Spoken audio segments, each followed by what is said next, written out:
Love reptiles? Don't miss this. If you're passionate about reptiles, amphibians, and everything cold-blooded, Reptiles magazine is a must-have. Each issue is packed with expert care tips, stunning photography, and the latest news in the reptile world. Whether you're a seasoned herpetologist or just starting your reptile journey, this magazine has something for you. Subscribe today and stay informed on the best ways to care for your scaly friends. For only $14.99 a year, you can step outside your algorithm and get exposure to things that you wouldn't normally see or learn about. My family reads Reptiles magazine, and you should too. Visit subscribe.reptilesmagazine.com to get started. This is the Expert and the Idiot podcast. If you like the show and you'd like to support us, there's a link to our Patreon in the description below. Some benefits include getting access to new episodes up to a month in advance. There's also links to USARK and USARK Florida. If you're not already a member, please sign up. Enjoy the show.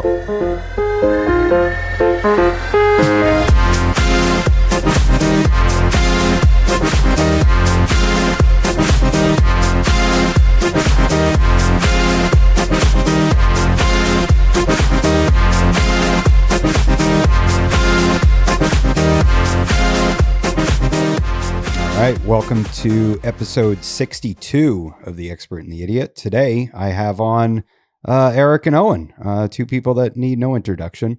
62, and, that's cute. Like 62. I know. You remember when we were at episode 62? 2012. My God.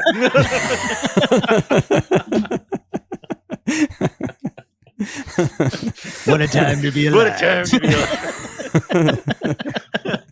And we've been in here for 5 seconds and it's already off the rails. So, excellent. There's no rails here. Excellent.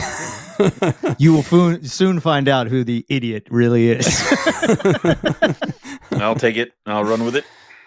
We're all idiots. Yep. Agreed. So I do want to talk about there's one specific topic I do want to talk to you guys about today. Mm-hmm. Herping and the costs associated with it. Okay. Like what can you like, and also I kind of want to talk about, because I'm starting to look into this more seriously, right? Mm-hmm. Herping? You know, I'm herping, yeah, but okay. outside of the country. So I mean, okay. next week I'm going to the Everglades with Glenn McClellan, and we're gonna look for Burmese pythons. So I'm super stoked about that. It's kind of like being outside the country, you know. It's kind of like it's as close as you can get. Yeah, a whole different world there. Yeah. Okay. So that's going to be happening. So I want to see how that goes, and I want to start branching out. I would like to start planning maybe trips outside the country, and financially preparing for that. So it seems like there's two routes, right? There is the guided expedition, right? Mm-hmm. Seems very expensive. Or there's the make friends that know how to look for reptiles route, which that's a good one. Which seems more accessible financially. But what does it look like financially to go to Australia? Well, I think so I had this idea that it cost about $10,000 to get to Australia, because somebody told me that once. They're like, it was my mother-in-law, and she's a travel agent. And I think she's just thinking in terms of like, if you're going to, you know, not like all expenses paid resorts. Yeah. And so I never pursued it. And then I remember me and Rob were kind of chatting about it. And I guess Rob started looking into how much it would cost to actually go. Yeah. And, when you're talking about $2,000 as opposed to $10,000, that's a huge difference. So that's a huge difference. That's like, you know, back in the day, I would have spent that on a zebra albino without even blinking an eye. And I don't know, it just started to dawn on me that like, I would, rather than buying more snakes, I would rather do herp trips. And it's about the same. At least it was for me, you know, like, but I think for Australia, depends on where you're going, but let's just say you're going to like Cairns or Brisbane or Sydney or something like that. I don't know, $2,000 to $3,000 all told. That's car, yeah, tickets, So that's not just the plane. Airbnbs. Well, when we went to Darwin, the plane ticket was $1,300, but that's Darwin, so that's like, Well, yeah, and that's from Philly to LA to Brisbane to Darwin. So it was like, and the layout of Brisbane to Darwin is like New York to Chicago. So it was a flight all on its own. And that was round trip plane ticket was, I think, 13, but that was, we had watched, because that was the other thing, is that we signed up for Qantas, like frequent flyer mile stuff, and we were all kind of, I think Rob was the one who was watching it, and he's really good about like checking every day, and you just had to have the money ready. And then Rob, I think, like, was just like, hey guys, now, because it's lowest, and it's probably lowest it's going to be. So yeah, I think so. Like, if you look at what breaks down the cost of it, first you need the airline flights, right?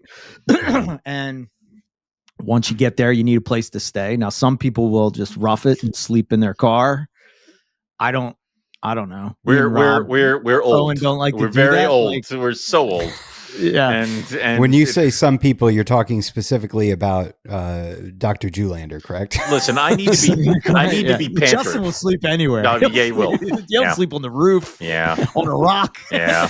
Hearing his adventures, it's like, this dude is a savage. Yeah, he's like, it was 104 degrees and I was in the tent. And it's like, what? It's funnier when he tells you stories from his youth. He's like, and my father left us in the gorge, and we were like, well, hope we make it out. It's like, Jesus Christ. Like, it was so, and he will definitely say he's a desert rat, where it was like they just set the children loose in the desert. So yeah. And then you got what, food? Yep. And that's a car, right? Car. And, I mean, and it was one of those that everybody split. Like, somebody booked the Airbnbs, and then when y'all got home, we split the Airbnb, so like everybody knew what to pay. And then same thing with gas, is somebody kind of just kept running up gas, and then when we got home, everybody sent that person the split for the gas bill and stuff like that. So it wasn't like everything needed to get done all at once too. So it was like plane ticket, and then you got like a couple months to build up money, sell some snakes, do whatever, and then it's, while you're there, food, which you're also not going to, Michelin star restaurants and 5-course meals. It's like these are your Cocoa Puffs, and these Cocoa Puffs will last you 2 days. Like, so it was that kind of stuff. Herping's almost like Reptile boot camp to me, is. right? You have to like at least the way you're not sleeping. Nope. You're not eating right. Nope. Your whole rhythm is, at least for me, because I'm usually up at 4:30 in the morning every day. So like, to be herping until 4:30 in the morning is a little different. Y'all get tired, y'all get loony, you're all going to yell at each other at least at one point. Like, so. Yeah, I think if I were to do it, I would say go with a group. I think 4 is probably the perfect group size, right? Yep. Any car you get, each person's going to have a seat, because you're going to be driving a lot. Mm-hmm. Sometimes if you get that extra person, I've been on the hump many times, and it is not fun when you're unfortunately when you are the shortest in the group, you have to sit bitch in the middle, and Eric loses every single time. So and Justin's like, I'll drive everywhere. So then it's like, okay, then I pulled my large ass into the side thing, and then Rob's up front, and then insert random other, which is like Tom or Nipper, Matt, Keith. Yeah, there's a couple different things. So 4 is awesome. And also, I know expanding into other groups of having multiple cars, that can also be challenging, because then it's y'all meet back up and you're like, we saw this. They're like, where the fuck was that? Oh, well, we drove past it. We tried calling you. We're in the middle of nowhere. So it's that kind of thing. Yeah, you don't want to travel all the way to Australia, do all that time, spend all that money, and then not be at the car when they find the diamond python or the blackhead, or not be in the blackhead car. Yeah, that would suck. So yep. So all right. And what about like how heated do things get between Eric? Do you guys ever really get pissed at each other over something? Yeah, Eric and I drew a giant circle and laid a Bowie knife in the middle after one argument. and I almost died, but that's because he's scrappy. So it's not that. It's one of those like maybe like a little flash in the pan, but that's the other thing is that if you know the group you're going with. Yeah, I think that's important. That's the other thing is there's not really rubbing anybody any wrong way. There's not really any kind of a thing. Everybody seems kind of cool with it. And, if tempers kind of flared a lot, I think you just wouldn't be invited anymore because why have that? Yeah, I think like what I've noticed is like, okay, let's just say with all the trips that me and Rob have been on together, like there have been times where, I don't know, like, you're just around the person the whole time. So like maybe Rob he's not mad at me. You know what I mean? Just like that. But you start to learn these things about each other. And then where the line kind is. Of like, you just sort of like, okay, I don't do that anymore. Like an example would be this, like, a funny thing is about like herping trips that I find is like when you're not set on food, like you really need to speak up and say, I'm hungry and I want to eat, or ask the question of like, we'll stop early in the morning someplace.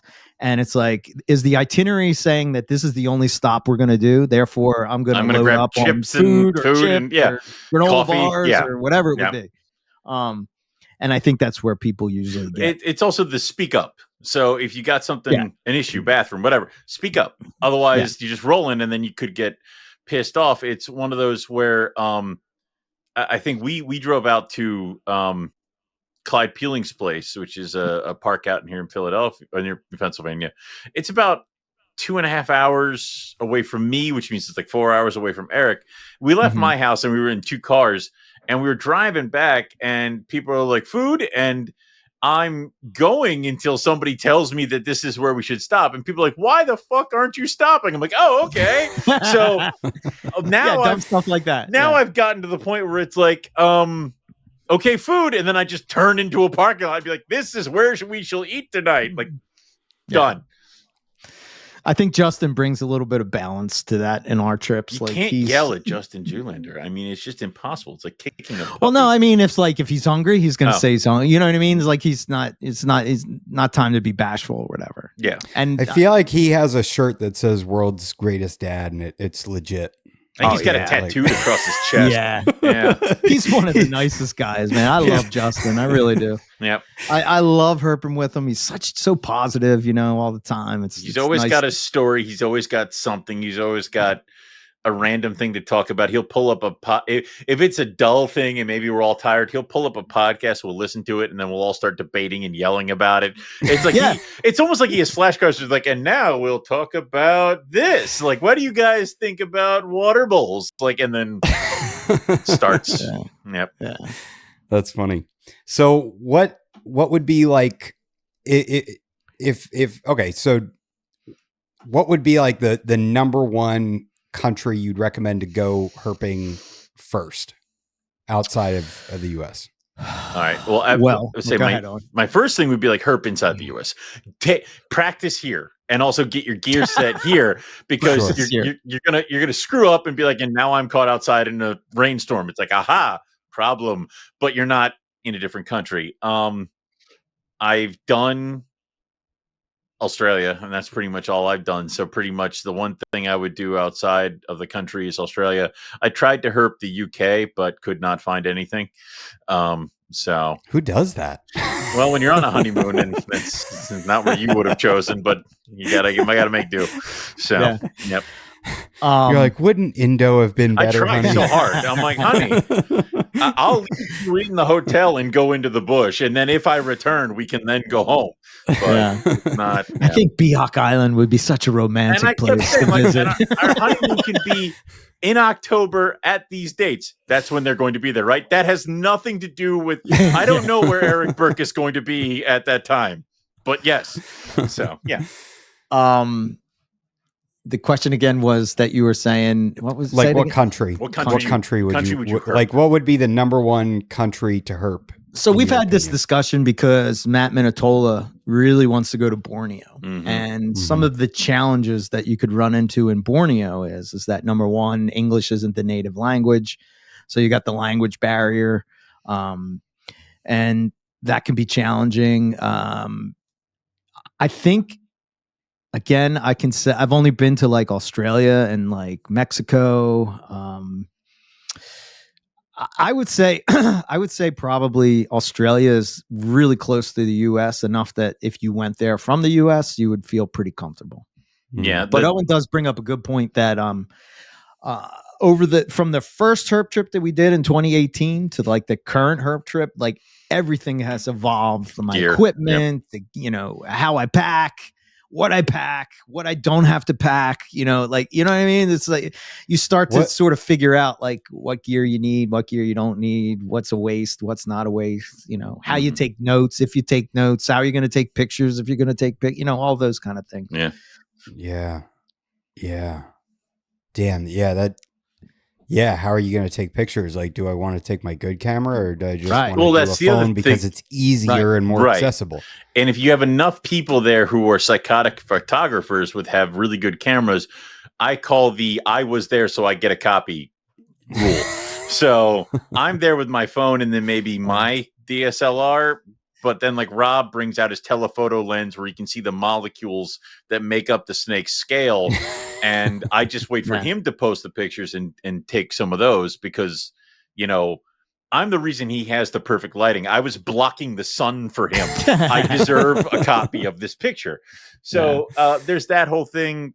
Plus, like Eric said, it's not that different. I think the other thing too is there's just giant swaths of like road that you don't have to worry about other cars. I think Nick and Ryan went to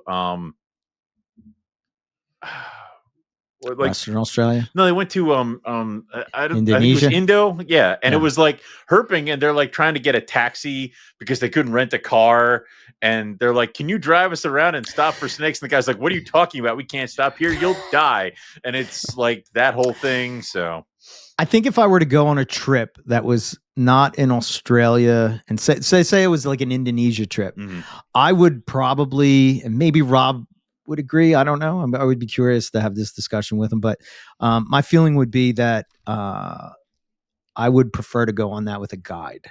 Yeah, I would agree because they're the ones who got like the special permission to go to Rinka, and they got other like they go to the research stations where there's not a lot of cars and stuff. So it seems easier to do it that way. Interesting. And what about what gear are you taking? So like what, and then there's got to be some stuff that you can't even take, right? Like, so going to the Everglades, an absolute must for me is my Thermacell, right? Yes. And I'm thinking about it right now. I'm like, you can't fly with that. It's fuel and fire and an igniter and, all that. So, I love that thing. It's, you hook it on your belt. You don't have to spray yourself with all those nasty chemicals and everything. Yeah. Are you able to buy those in like Australia? Like, I guess that becomes part of the equation, right? Like planning it out. How bad are the bugs in Australia? Are they as bad? Okay. All right. There you go. They try to climb into your mouth. Like we had to buy nets to go over our faces. Well, except for Rob that was just eating them. And it was like, what is wrong with you? He's zen. Yeah. I think, Australia, I think it depends on where you're at. From what I have seen, it's if you're in the more arid regions, it's more flies. You're not getting mosquitoes, which I can take the flies now. I can take the flies, but mosquitoes, I can't take. They drink the sweat off your shirt while you're walking, so you're just covered in flies. But you can buy a fly net on your face. As long as the net's on your face, then it doesn't really much matter, and you got a hat on. And that was all I really cared about. It was everything else was butter after that. But having them fly, like having them kamikaze your eyeballs was not. I wasn't having that. But the other stuff, essential things like sunblock and other stuff like that, you can always get because I think one of the first places we stopped when we got to Darwin was a supermarket to get like spring water and I think we got a case of water, we got a couple jugs of water, we got sunblock, we got some quick hit food stuff, and so a lot of stuff can be purchased. That's partially why I go with a battery operated headlamp, because you can get a thing of AA batteries wherever you are. And a lot of times I've had problems with the rechargeable ones not connecting, or we're out herping and it's like 2 hours in, light's dead. So that whole thing. So, but that again, that stuff kind of changes. I say bring some rain gear, some kind of parka, because I remember we were in Texas walking through a gorge and we saw the clouds like crest the mountain and roll down, and we're like, that could be bad. And then we were like booking it back to the car in like a torrential downpour. But then an hour later, it was nothing but like sun, clear skies, and that's when the snakes were all coming out. So you want to keep herping, but you are also in soaking wet clothing. So yeah. So like some frog togs, like something compact that you can stick in your bag. Yeah. I have a my herping bag, which that's the other thing, is you have to get a good bag, something that's light, something that kind of distributes the weight. I look at a lot of fishing gear backpacks because that gives you extra pockets and shit. And I have a backpack that now has like a pocket that you can just pull the rain gear out and it's on in like a couple seconds. So, and you need one with like a compartment for like Owen Pelly eggs, right? I don't want to talk about I what? No. Quiet. No, never. Who would do such a thing? I think like as far as kit goes is basically breaks down to some of the things that you can't take that I've learned the hard way. So snake hooks, you can't take snake hooks. It's been hit or miss. Yeah. One time I told them I was a herpetologist and they let me go through. Nice. And then Dallas took it from you. Always lie. Yeah. They're like, well, I said like they said something along the lines of like, what is this? And I was like, oh, that's a snake hook. What? A snake hook? What do you mean? And I was like, oh yeah, I'm out looking for snakes where we're going, blah blah blah. And they're just like, oh, what do you do with that? And I was like, we're just trying to learn about them. That's all. And they're like, oh, like you study snakes? And I was like, I do. Yeah, I do. I do. That's not a lie, by the way. Yeah. I do. Look at all those books. Yeah. I just don't have a piece of paper that says I'm a special man with reptiles. Just have a shirt that says herpetologist. Yeah. But then on my way back, they didn't give a shit about it. They thought I was going to try to kill somebody with it. So they took that was so snake hooks are usually a no-go. Well, it depends. Like, so Dallas took your snake hook and then they searched me because they said my headlamp looked like brass knuckles. So maybe it's just Dallas. Maybe. But I've also had I had a big can of sunblock that literally went with us from Philly to LA to Brisbane to Darwin all the way back. And then I think a couple months later, I was flying out of Lehigh Airport in PA and they took it. And I'm like, really? Like all these other airports were cool, but you got, all right, fine. So yeah. So yeah, you need some time, especially if you're going to do hiking. So like our trips are always geared around towards when the downtime comes in, like, the 100 degrees, we might go on a hike. We might go and look at a national park or, go to do some kind of something to see something. So we're just not sitting around waiting for something to happen. Yeah. But anyway, backpack, you need a headlamp. I always bring a headlamp and a flashlight. Hand one. I find that the hand one is good for looking in things, whereas the headlamp is just giving me light if I'm walking around at night. And I would say batteries, especially if batteries line up for both, because when you get there, when you land, you just grab a pack of batteries and that you're good. And a lot of times the batteries can be in, like new batteries can be in when you go. It's not really that big of a deal. But I know some people like to use just the rechargeable ones, and they just plug it into a USB port at night and it's charged up, and those can be ranging in expense and all that stuff. I've gone back and forth with taking notes. I used to take it in a book. Then I used to put it on my phone. Then I went back to a book. Then I went to the phone. Probably the phone is the easiest way. Yep. But I don't know. There's something about writing that I like. That's if you even do that. Some people don't care. I'm the only dummy that does that as far as like recording temperatures or he's out there recording like wind temperature, and I'm like blackhead, readings or something. That's right. Bringing a temp gun. We have even temp guns. Think of that. I bring a temp gun, a UV meter. I bring one that shows the ambient humidity and the ambient temperature. And sometimes that's just for us, just to know like how hot is it today, you know? Yeah. What else? So that's kind of like, I guess, as far as the snake data, let's say snake data kit, it would be temp gun, a UV meter, humidity reader, and some type of way to take notes of whatever you're looking for. Like if I'm going to, I don't do it as much anymore, but when I was really going to try to figure out like what carpet pythons are doing in the wild, to me, it was important to sort of know, like, well, what temperature are they sitting at? Where are they at? What temperature is it there? What is the temperatures around the spot? Like, you know what I mean? Like, because you're only getting this little snapshot of what's going on, and you can't say that they're, because this snake was at 80, they always have to be at 80 degrees. Like, I don't know what it did the other 364 days that they were alive, but at least it gives you an idea of, like, you know, what they're doing, when they're active, what time are they active at, you know, things like that. That's sort of what I was interested, because I always felt that could just make you a better keeper and have a better understanding of what's going on. And I don't know, it just fascinates me, you know? So it's, well, there's nothing more that I liked when somebody came on from like on the NPR and would talk about like data like that. You know what I mean? Like, you're not hearing that anywhere else. But then when you have somebody that's coming on and being like, yeah, I was in this place in the wild, and this is what, you know, this is what the data we found. You know? Yeah. I would also say that the one thing I found is comfortable, like, drinking stuff. So, like, bring a water kidney or something that you can have in your back, but then also like just a quick hit water bottle.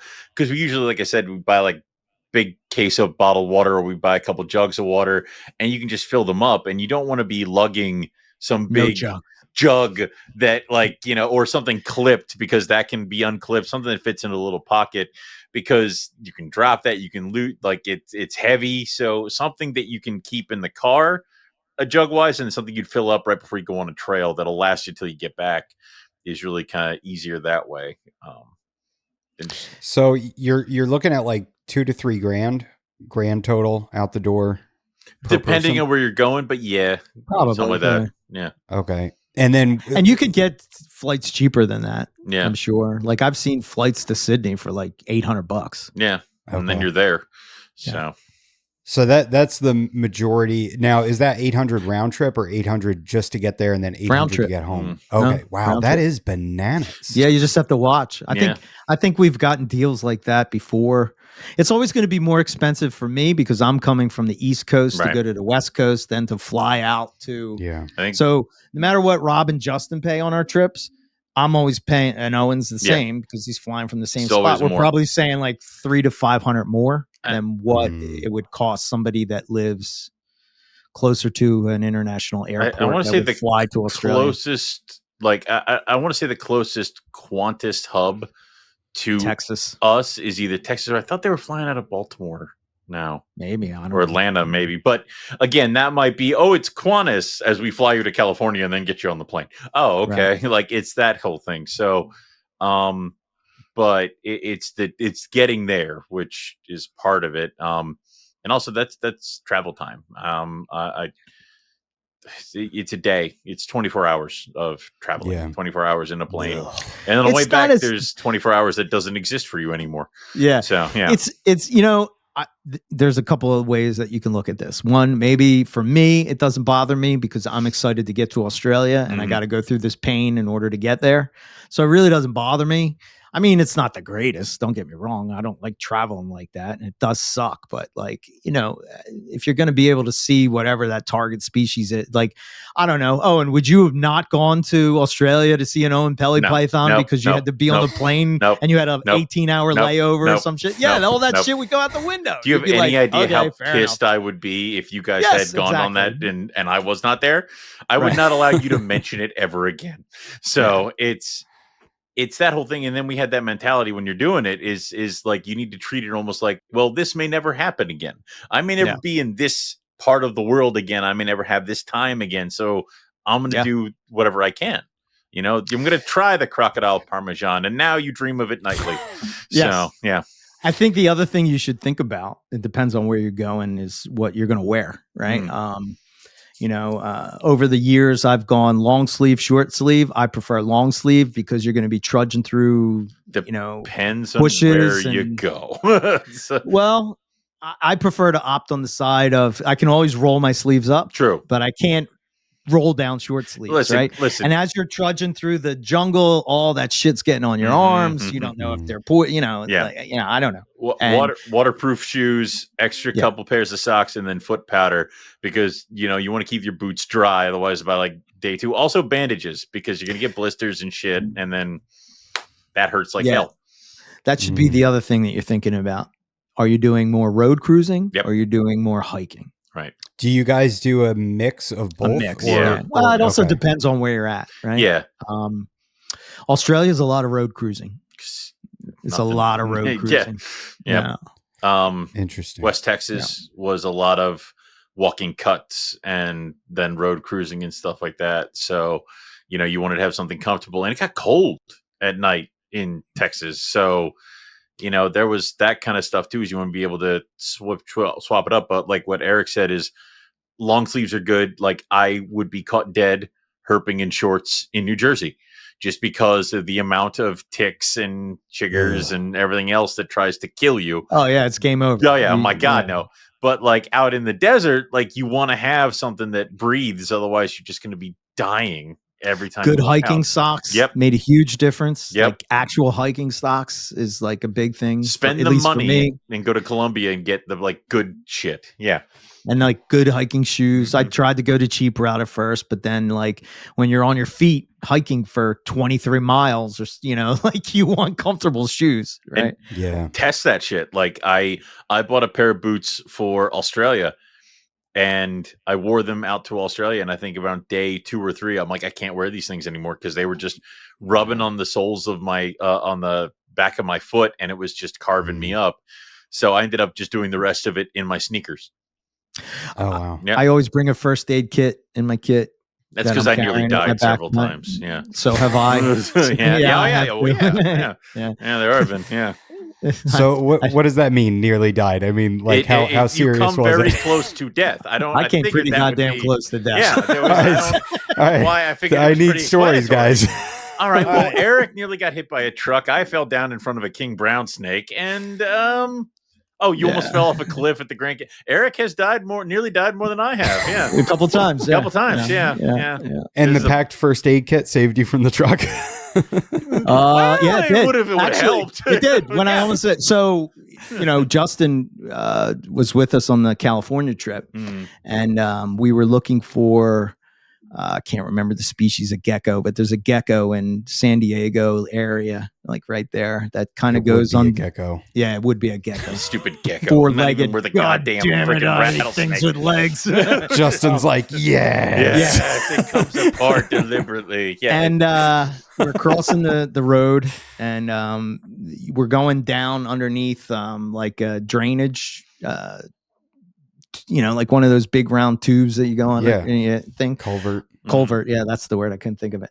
So you're going under there, and apparently there's geckos kind of go in this area. So we're crossing the road. There's a lip on the road, like on the tar and the sides. There's like this little lip, and Rob saw it, and he was going to mention it, but he didn't. And as I was walking, I tripped, and when I tripped, I fell into the road. So it's basically like one of those windy California mountain roads that just winds around where people are going like, 120 miles an hour as they're flying down, that kind of thing. And there was a car coming. I fell, and like a freaking dummy, I dropped my phone and I turned around to get it rather than just screw the phone. Yeah. I turn around to get it. And then like, I'm just like laying there on the road, and I just start crawling. And I'm like thinking like there's a car coming and it's going to squash me and I'm dead. And oh my God. And then all of a sudden I get to the side of the road and I just roll over onto the side there. And, cause Justin and Rob and I think Chuck was there, and they're all yelling, "Get up, my God." Yeah, it was pretty crazy. So when I get out and we go down, and like I'm not crossing the road back to get to the car. So I'm going to go down into the culvert and go through and climb up. So as we're doing that, obviously we're in the area where the what do you call it? The Border Patrol is in high effect. Now, mind you, this is years ago that this happened, but as we're climbing up the side of the other side of the car to get to the car, the border patrol comes and they're shining flashlights down, like, what are you guys doing? You know, whatever. Then they see my legs are covered in blood because of like falling in the street. They're like, what the hell? I was like, oh man, I just fell. We're just looking for a gecko. Looking for a goddamn gecko. Why would you do that? I don't know. Yeah. Right. Yep. They're Googling like what drug is gecko. Yeah, there's new street drugs, If he man. It's moves, called tase gecko. him. Yeah. So. My buddy Justin just needs a quick hit of gecko, and then we'll be on our way. I swear. We're leaving. Your arm will fall off and it'll just grow back. You'll be good to go. But yeah, you know, shit like that. And it just so happened that Justin had this amazing first aid kit in his car, which, I mean, my legs are literally covered in blood. So like to clean that up and to put bandages on it and all that stuff, because our flight was leaving the next morning. And, you know, that really helped a lot. So. Wow. Yep. Damn, that's pretty wild. So you got your phone and you were like army crawling? Yeah. Or were you army crawling to your phone? No, army crawling with my phone. Most reptile stories revolve around Eric somehow, and his phone did something. So, yeah. It's true. Owen Pelly lost Owen my Pelly phone on the lost top his of the phone. mountain. Yep. Is it still up there, or did you find it? No, I found it. He lost. Oh, okay, we had checked for the Owen Somebody Pelly. grabbed it. Yeah. We had checked for the Owen Pelly. We'd been That's there kind for of a like crazy story. 2 days, and Eric left his phone, and we couldn't find it. And they checked the night. Wait. You're skipping a major part, Owen. I am. We're at the top of the mountain. These German guys come walking out of nowhere, like out of the middle of nowhere, right? I mean, we're in like the most remote, but we're in the Kakadu National Park, right? And we're in like a remote area where you cannot see. There's not a building. There's not there's nothing. Nope. As far as you can see, it's just all wild, area. And all of a sudden, these two German guys come up and they're like, "Hey, would you take my picture?" And we're just like, who are these people? Where did they come from? Yeah. You know? Yep. And it's just like, sure. So I'm like taking their picture. And I guess I must have set my phone down on the rock or something. Yeah, because you used their phone to take their picture. To take the picture. Yeah. And I lost my phone. And then like I can't remember exactly how this went. Somehow somebody found it. I guess I must have like had it to where my wife texted me on the screen still, so it was locked, but you could still see the text. I don't know if the iPhone still does that, but anyway, they responded back, and then we're out herping, and somebody called because I don't even know at this point that I lost my phone. I think, and then no, because you found out you lost it because then we waited down in the parking lot, and you and Rob went back up on the mountain in the dark to look for it, and of course we didn't find it. Then the next morning, tree snake, though. we did. The next morning, you, Rob, and Keith went back looking because that's when I stayed at the hotel, trying not to die. And then we left because we had other stuff to do. So we were on Durat when your wife is calling you, and then Teresa's calling Keith because Dory had texted your phone, and they had swiped up and responded that they found this phone, and they brought it back to their hotel near Kakadu. So we were further away. Like we were I want to say it was like an hour or two away. Oh, it's way more. More than that. Yeah. So then we drove back to get Eric's phone from this hotel that we weren't staying at that was shaped like a crocodile. And we got Eric's phone, and we're like, well, hell, if we're up here, let's try one more goddamn time. And that was the night we found it. So the rule of thumb is that if you want to find it, take Eric's phone away from him forcibly and do something with it. Throw it into the woods, and the species that you seek shall find. Like you'll find it. So yeah. Wow. Yeah, it's pretty crazy. That is serendipity right there. Oh yeah. Right. Holy cow. Nuts. Yeah. Okay, so when you go hunting for an Owen Pelly, it's very likely that you'll strike out, right? So what are other species you're looking for? That's kind of the basis. Is you have the big gold species, you have the golden goose, but it overlaps with so many other species that you'll be very happy when you see them too. So we had children's pythons, blackheads, night tigers galore, nice goanna species, carpet pythons, water pythons, Eastern browns and stuff like that. Like we kept finding things. So it wasn't like we were just like children's python smash and then keep going. It was like, it was we enjoyed that stuff too. So yeah, I think That's I so would look cool. at it as you have like your A, like Owen's saying, you have your A thing, and then you have your off things, right? Yeah. So the good thing for me about Australia is most of the snakes are either venomous or they're pythons. Yeah. You know what I mean? So you sort of have anything you find snake wise is going to make me happy. But then you find like it's pretty cool to see monitors. That's pretty cool. I'm not necessarily a monitor guy, but it's awesome to see them in the wild. I don't think I get that same thing in the U.S. If I'm being honest, like, if I'm looking for a rattlesnake and I find I don't know, a garter snake, yeah, I'm excited to see the garter snake and I'll enjoy the time with it. But that's like I just keep pushing on from there. If you know what I mean, like. It's like, yeah, that's cool. All right, cool. Yeah. Garter snake. Cool. I'm not taking out the book and writing down the data or anything like that. Did you? How do you guys interact with venomous species when you find them?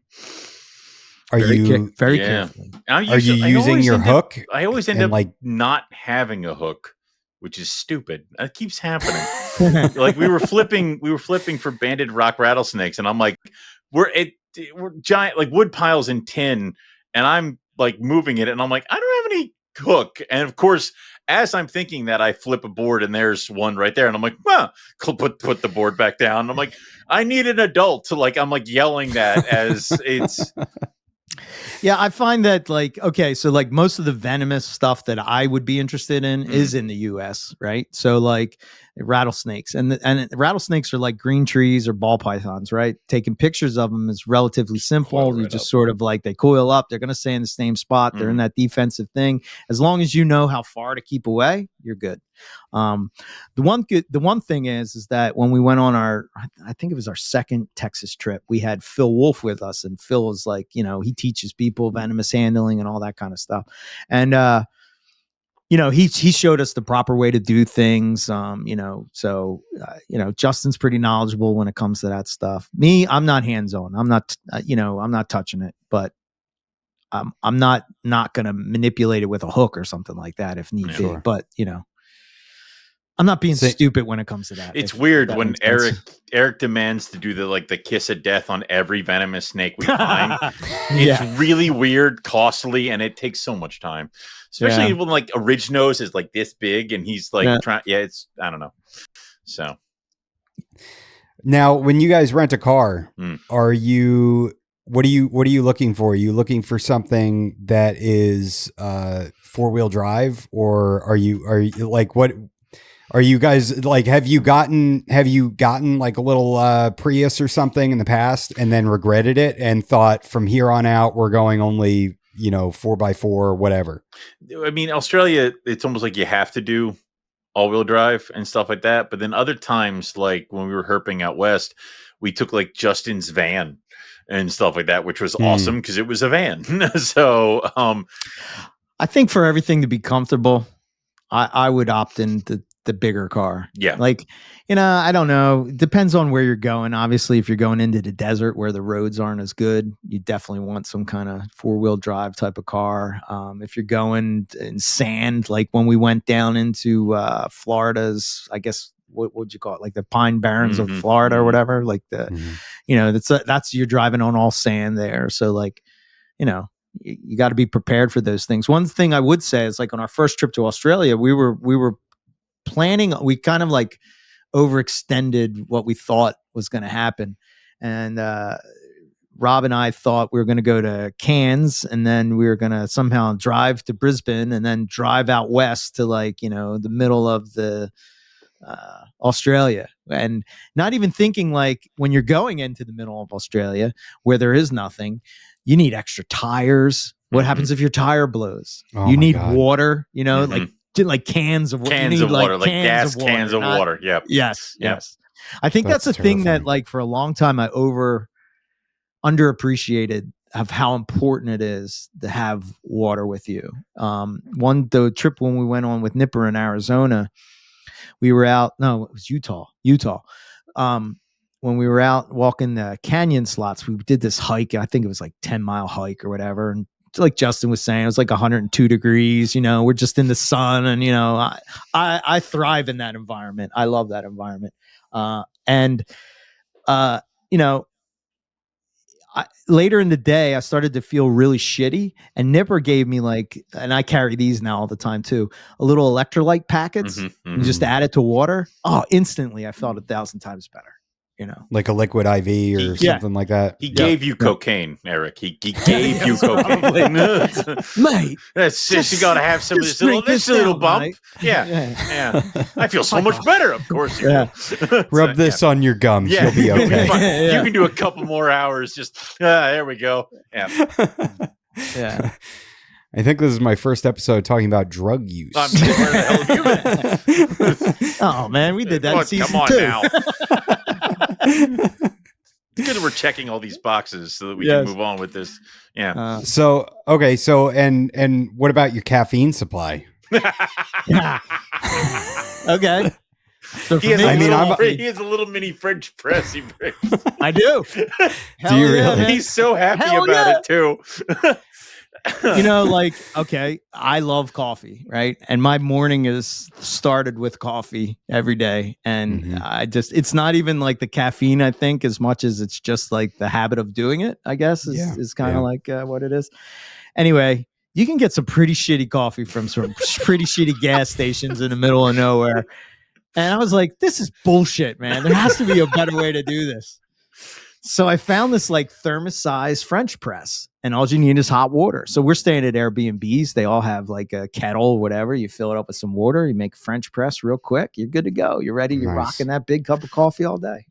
I picture you just like this poor Australian person, and you're standing there with your cup of coffee, and you're like, "What is this bullshit?" That happened. That happened. He was like, "I would like a black coffee." They're like, "Cappuccino." He goes, "No, I just want black coffee. You want some milk in it?" "No, just pour what you have in your hand into a cup." Like, I kept saying, I said, "Can you just take the coffee from that pot and pour it into the cup without any of that other bullshit that you keep trying to put in it?" Like, I don't want no sugar. I don't want no cream. And they were. I don't want no hazelnut flavoring. I don't want any of that. They're looking at him like he had 3 heads, and it's like, what do you mean? What? You're just drinking this straight?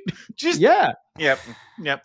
Are they not as into their black coffee over there? I think they're big into cappuccinos and stuff like that. And tea. So the big one for Australia is called a flat white, right? And it's like they're using steamed milk for the top of it. So like, and I think the issue was this: a lot of the coffee places we went to were kind of like a K cup type of thing where it pre-made. You know what I mean? It's like you can't like not have the cream part of it. You can't take that off type of situation. Those poor people. Yeah.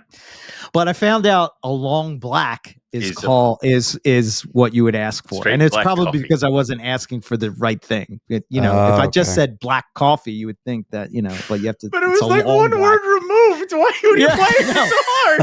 Who would have thought I asked, like, can you solve this equation? I'm like, what did we went to what was it? Hungry Jack's or whatever. It was Jack's or whatever. It's Burger King, but it's not Burger King. Like the words and the logos are different, but it's like you walk in, everything's the same. This is This is Burger King, right? But it's not. Yeah. A lot of grilled cheeses on the menu, and I'm like, I'm very confused. So Toasties. Toasties. Yeah, Toasties. Oh yeah, I've heard that they call it that. Yeah, but like the font toasty. Was the same. Yes, and if they ask you for toasty.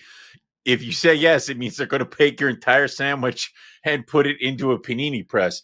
So when Keith's like, hey, I'll have turkey, lettuce, mayo, and they're like, toasty? He goes, yeah, you could toast the bread. And then when they put his entire sandwich into the panini press, and Keith's like, oh, that's going to be wonderful to eat that lettuce. Thank you. Like, it's that thing. Yeah. Wow. All right, so there's a lot to unpack there. Now, if you're if you're going to Australia, what are like the top 3 places you'd recommend going to, or even just like where do you think the first place you should go in Australia would be? Northern Territory. Yes, I loved it. I love the Northern Territory. Yes, without a doubt. What are you going to see there? What highlights? You have do 5 species of python right off the gate. Carpets, you know, olives, waters, olives, waters, blackheads, Owen Pelly. children's. Wow. Children. Yeah.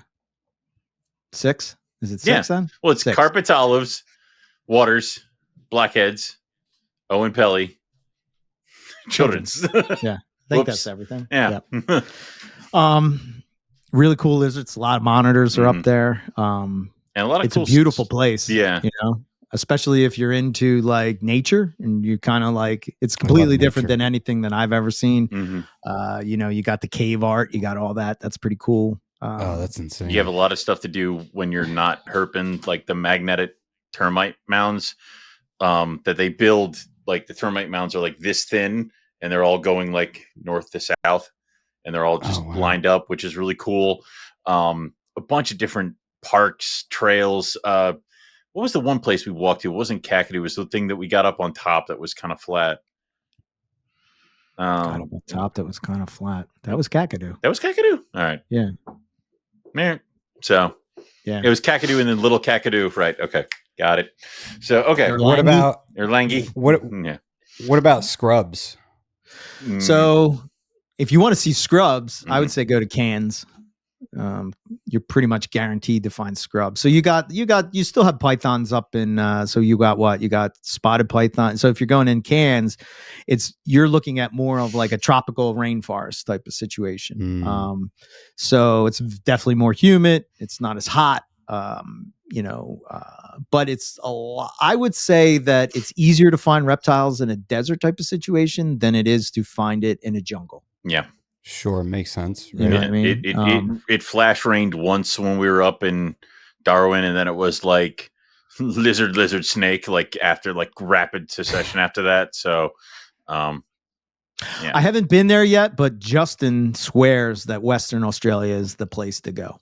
He says that Western Australia is way better than Northern Territory, and I think it's similar. I mean, it's kind of right next to each other, but you're going to see the big saltwater crocs, but you'll see them in Cairns too. You also see saltwater crocodiles in Darwin too. They have the whole. We saw a bunch. See, my goal was always like I wanted to see all of the carpet pythons. That was my goal. So like anything other than seeing that was just butter icing on top. Yep. You know. So my goal was always trying to find them. So the way that I would pick a place would be based off of where are the carpet pythons at. Yep. Have you seen any scrubs? Yeah, Eric has. I did not see any. Yeah, we found. I found a small one on a banana plantation, and then Rob found a big one on the road that almost got ran over. Whoa! Yeah, he's driving down the road, and he just stops and pulls over and starts running down the street. I'm like, "What is he doing?" I think I was sleeping at the time, and he's like, he booked his ass down the road and just grabbed the scrub before this truck just clipped it. You know? Oh man! And it thanked him by giving him a tag right on his foot. Nice. And that was pretty, it was a pretty big, I don't know, 6 foot, maybe 6 foot. That's pretty big for a scrubby. The head was like just huge. What an impressive animal, man. Holy shit. When that thing came around and it was like right in your face as you're holding it, like it was like, holy, whoa. Wow. Yeah. Super That's impressive so cool. animal. And what about the olives? Have you seen any big olives? No. The one we missed. I keep missing those. Yep. Yeah. Our one trip, we hit everyone but the olive. But the olive. Yep. All I can do is go home and stare at the ones that I have. Yeah. I think, for me, what I've learned from that stuff is like, I think I've said this many times on NPR, but like, as far as carpet pythons go, it's amazing how, to me, I think what seeing them in the wild sort of like clicked in my head was that for a long time, like back in the day on the forums, you'd have these people that live in America telling Australians what's in their backyard. What like, that's not a jungle carpet, and they're like, what are you talking about? Like, I live in Tully, this is a jungle carpet, So just like the variability of seeing, we found one in Julander that looked like a citrus tiger, had an IJ type of look to it, so it's like, I don't know, man. It's like our idea of what things are really like is way, at least in my experience, are way different than how I thought about it in my head or how it was told to me. So No, Yeah, I want to go to Australia. it's fun. what do you want to sounds, see? What do you want to see? I don't know. I mean, I Roughies, of course, roughies. Then well, yeah. that would be awesome. But I mean, diamonds would be Yeah. incredible to be able to see diamonds. It'd be awesome to be able to see jungles. It'd be awesome to, I mean, to be able to see like shinglebacks would be cool too. Yeah. In WA, and I don't even know what their range is. I just know from they're all talking, over. Mm-hmm. Yeah, I know from talking with Ace and Bolstead, you know, where he's at in Western Australia, that it's I mean, but then like the venomous stuff freaks me the hell out. Like I don't want to run into Don't touch it unless you know what you're looking at. You know, even then, Yeah. there are a couple times where Keith and I were like over a brown snake, and we're like, that's probably an lepid. Like, and it was like, we're gonna just put our hands in our pockets. Like it's that kind of stuff. But I will say, getting off the airplane in Brisbane, we didn't really leave. Like, I think we went down and got our bags and rechecked in, so it wasn't really that thing. But getting off the plane at Darwin and you walk outside and there are like parrots flying around is the first like inkling of I am not where I should be, or like I'm not where I'm normally am. So it's that kind of stuff, and it's kind of like the fun of seeing that stuff. And that's a good thing too, is that, you know, we got just as excited for the slaty gray that we found as we did the water python a couple minutes before, and you know, flashing lights and seeing eye shine, and then kangaroos, echidnas, you know, dingoes and other things like that as you're driving just kind of adds to it. So Did you find the water pythons in water? No, we found them in like a marshy kind of thing in Fog Dam. Although they are right by the dam, so technically they were close. They weren't in water, but they were right by the water. Okay. Yeah, we found carpet the water pythons. Carpet pythons are typically the same way. Yeah. Every carpet that I found has been by water and trees. Yep, Interesting. Near it, near. So if you're looking at like trails and places that you want to go, try to find bodies of water. Yes. Like, so are you guys on like Google Earth and looking and figuring out places you want to go before you go? iNaturalist has a lot of different locations, because that's also how we found Rob found a couple places where it was like, yeah, we might find Mertens monitors here, but if we go to this park, they just lay on the banks. It's like, oh, okay. So yeah, that kind I of think stuff. I think with the trips, you know, this is another thing. Like whoever you're, you know, going on these trips with, and you want to establish like kind of what everybody does, and they kind of take that role. And when it comes to like the planning out of it, Rob is he's amazing at it. Justin's great at it too. So is Nipper. So when you get the three of them on a trip, you know, that's where sometimes, you know, people can have different opinions on things, and things can get a little, you know, dicey sometimes. But not, you know, not that it has or anything, but that's like where you could maybe run into that. Like, I want to go here, I don't want to go there, you know, that kind of thing. You got to be flexible to kind of, because the other factor is the snakes might not be appearing, because like you've chosen that we're going to be here for 2 days to look at these snakes, and there's nothing at all. And it's like, well, do you sit here and keep striking out, or do you move on to see if you can grab something else in one of the other places? And that's something that we've had those where we've stood in the middle of a parking lot in Texas, and we're like, all right, we could stay here and keep wandering through this, and hopefully, or we can go here where we will potentially see the following. And it's like, all right, well, yeah, let's go and see what happens. Let's try. You know, the other thing I said for your kit, probably the most important thing, is a field guide. Yes. Know what you're looking at. So you can identify a species that maybe you don't know, or you know, get a better idea of like where their range could be. It's going to tell you what their environment would be like, you know, things like that. So it kind of puts you in the ballpark of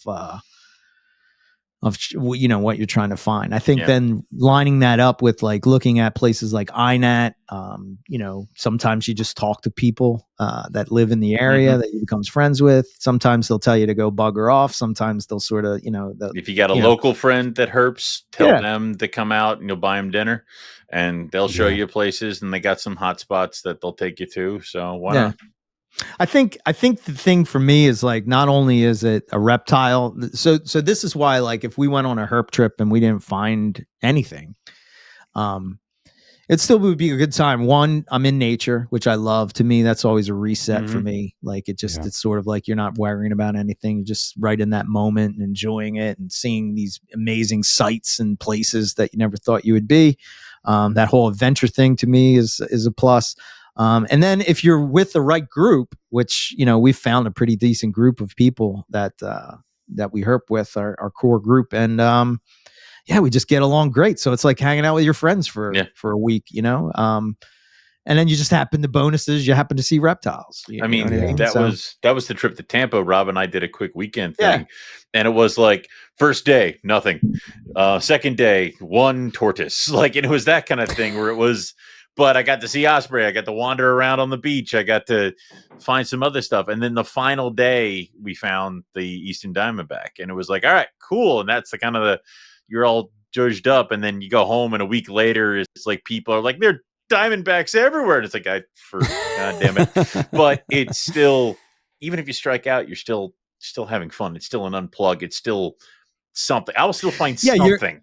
You're in the environment. So like for me, right, with, obviously carpet pythons are kind of my thing, right? So like to me, it was like trying to figure out like, what is that environment like? How does it change from night to day? What is it, where are they at? What are they doing? What do the trees look like? What are the, what is the soil like? What do the rocks look like? Whatever, if you're trying to put together enclosure, or you want to better understand something, I don't know. There's so much you can learn from just being in the environment, because you can kind of feel like you feel the humidity, you feel the heat, you feel what it's like, Something interesting that I recently found out from a Florida python hunter is he said that this time of year, the females will be out basking between 10 a.m. and 2 p.m. to harden up the eggs. Yep. Really?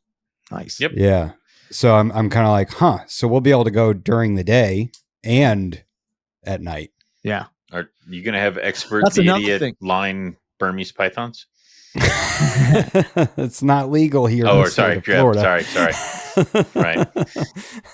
Unfortunately, it is my favorite python. I was saying that to Glenn, and he's like, "You got to get out of that state, dude. You got to just leave." Then you found the one, not the one state where that's a problem, but Eric and I are PA. We can do whatever we want. Yeah. I moved away from. I got into carpet pythons because I moved away from berms. So for me, berms they have a special place in my heart too. It's like being the one that is one of my favorites. I have owned several and have none. Yeah. I think, I would never want to breed them because why? Exactly. But as a pet snake, as like a giant pet snake, they just seem like, I just visited Dr. Stephen Tillis. Yeah. And so I got to see one in Florida, which is, it's been years since I've seen one. And, he took it out and he was so comfortable with it, know, and it was just so laid back and so chill. And it's actually a baby that came from one of the only pythons taken directly out of Everglades National Park. No kidding. Wow. Yeah. That's so pretty cool. Yeah. It was kind of, yeah. And so, it's such a bummer I can't have one. Like I'd do anything. I'd have the FWC over, to visit. I'd have it microchipped. I'd do anything. I'd play by all the rules, right? Yeah. But unfortunately, it's not reality. So I'm gonna have to go to Texas or something. Yeah, move a state over, right? A couple states over. Yeah.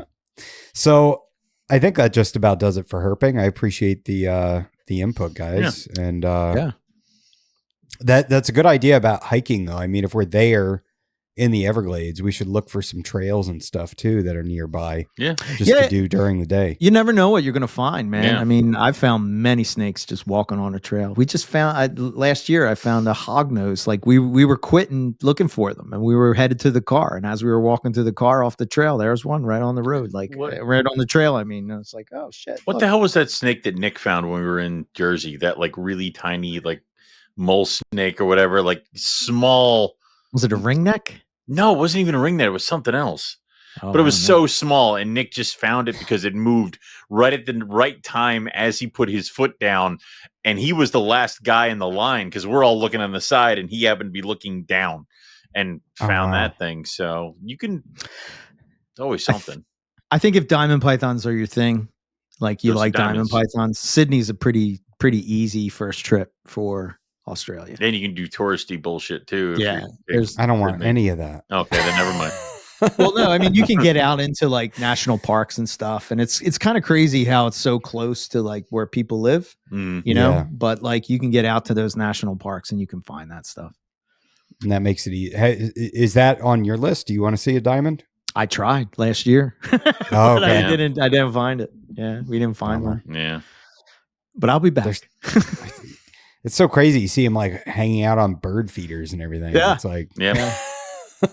I know the Australian community was kind of like, "What the hell, man? Like, we're going to take away your carpet python. You can find a diamond python? Like, what the hell?" The good thing I have about 4 in my barn right now. I'm about to say the good thing about herping Australia is you have a very real chance of finding your target species at the Airbnb if you go outside at the right time. So Yeah. you know, yeah. So, but right on. Speaking of diamonds, Mm. how are yours doing, Eric? non-existent. Oh, Eric, sorry. yeah, Yeah. they're doing good. Got them together right now. Saw a couple locks. We'll see if we get some baby diamonds Nice. this year. I don't know. Hell yeah. Would be That cool. would be cool. Yeah. Yeah. They got so they got nice and cold during the winter, and then are they back on food now? Oh yeah, I'm slamming them with food. Yep. Mhm. Nice. That's awesome. Yeah, it's weird. It's kind of good in a way that I took a couple years off of breeding because now I kind of erased that like breeding pythons is like this, you know, and Mm. because they're kind of it's not that they're harder, it's just that they're different. And my brain works with those, you know, cool them down in the fall, you know, keep them cold during the winter, warm Mhm. them up, put them together in the winter, you know, that kind of thing. So, Yeah, I just finished my my outdoor enclosure for a male that I'm getting. nice. And when I say finished, I finished my part. I need to get a mason to put together all the concrete block, which Mm. is going to be the base of the enclosure. Okay. And I figure that'll give him a cool area to get away from the Florida heat. You know, I figured I'll put I might even put, you know, try to make some kind of a hide that he can go down in, like maybe a Rubbermaid container that I'll sink into the ground Mm-hmm. and put some holes so it doesn't fill with water on the bottom, or even maybe just cut the bottom out and give him a way to kind of get out of the heat totally, like go down to underground where it's cool. Yeah. Right. Yeah. So yeah, we'll see what happens with that. It's I've been advised that it's a bad idea to keep snakes outdoors by some people because of the I think they're called pentasomes, the lungworms, the invasive lungworms. Oh. Yeah. If you're looking for a good time, Google No. pentasomes. They're the And- ones that are affecting the pygmy rattlesnakes, right? Yeah. They're affecting everything Everything? as far as I'm aware. Yeah, I think Oh, Glenn was telling me he did a necropsy on a black racer that was DOR, and it was loaded with them. And Wow. if you look at pictures of them, like if you type in like pentasomes Florida, you'll see black racers with just worms pouring out of their mouth like a horror movie.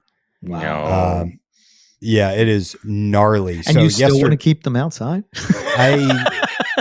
I am going to use really tight mesh. You know, Okay. it's definitely concerning, and they're an invasive lungworm. Right. You know, these nasty bastards. Did they come from the Burmese python?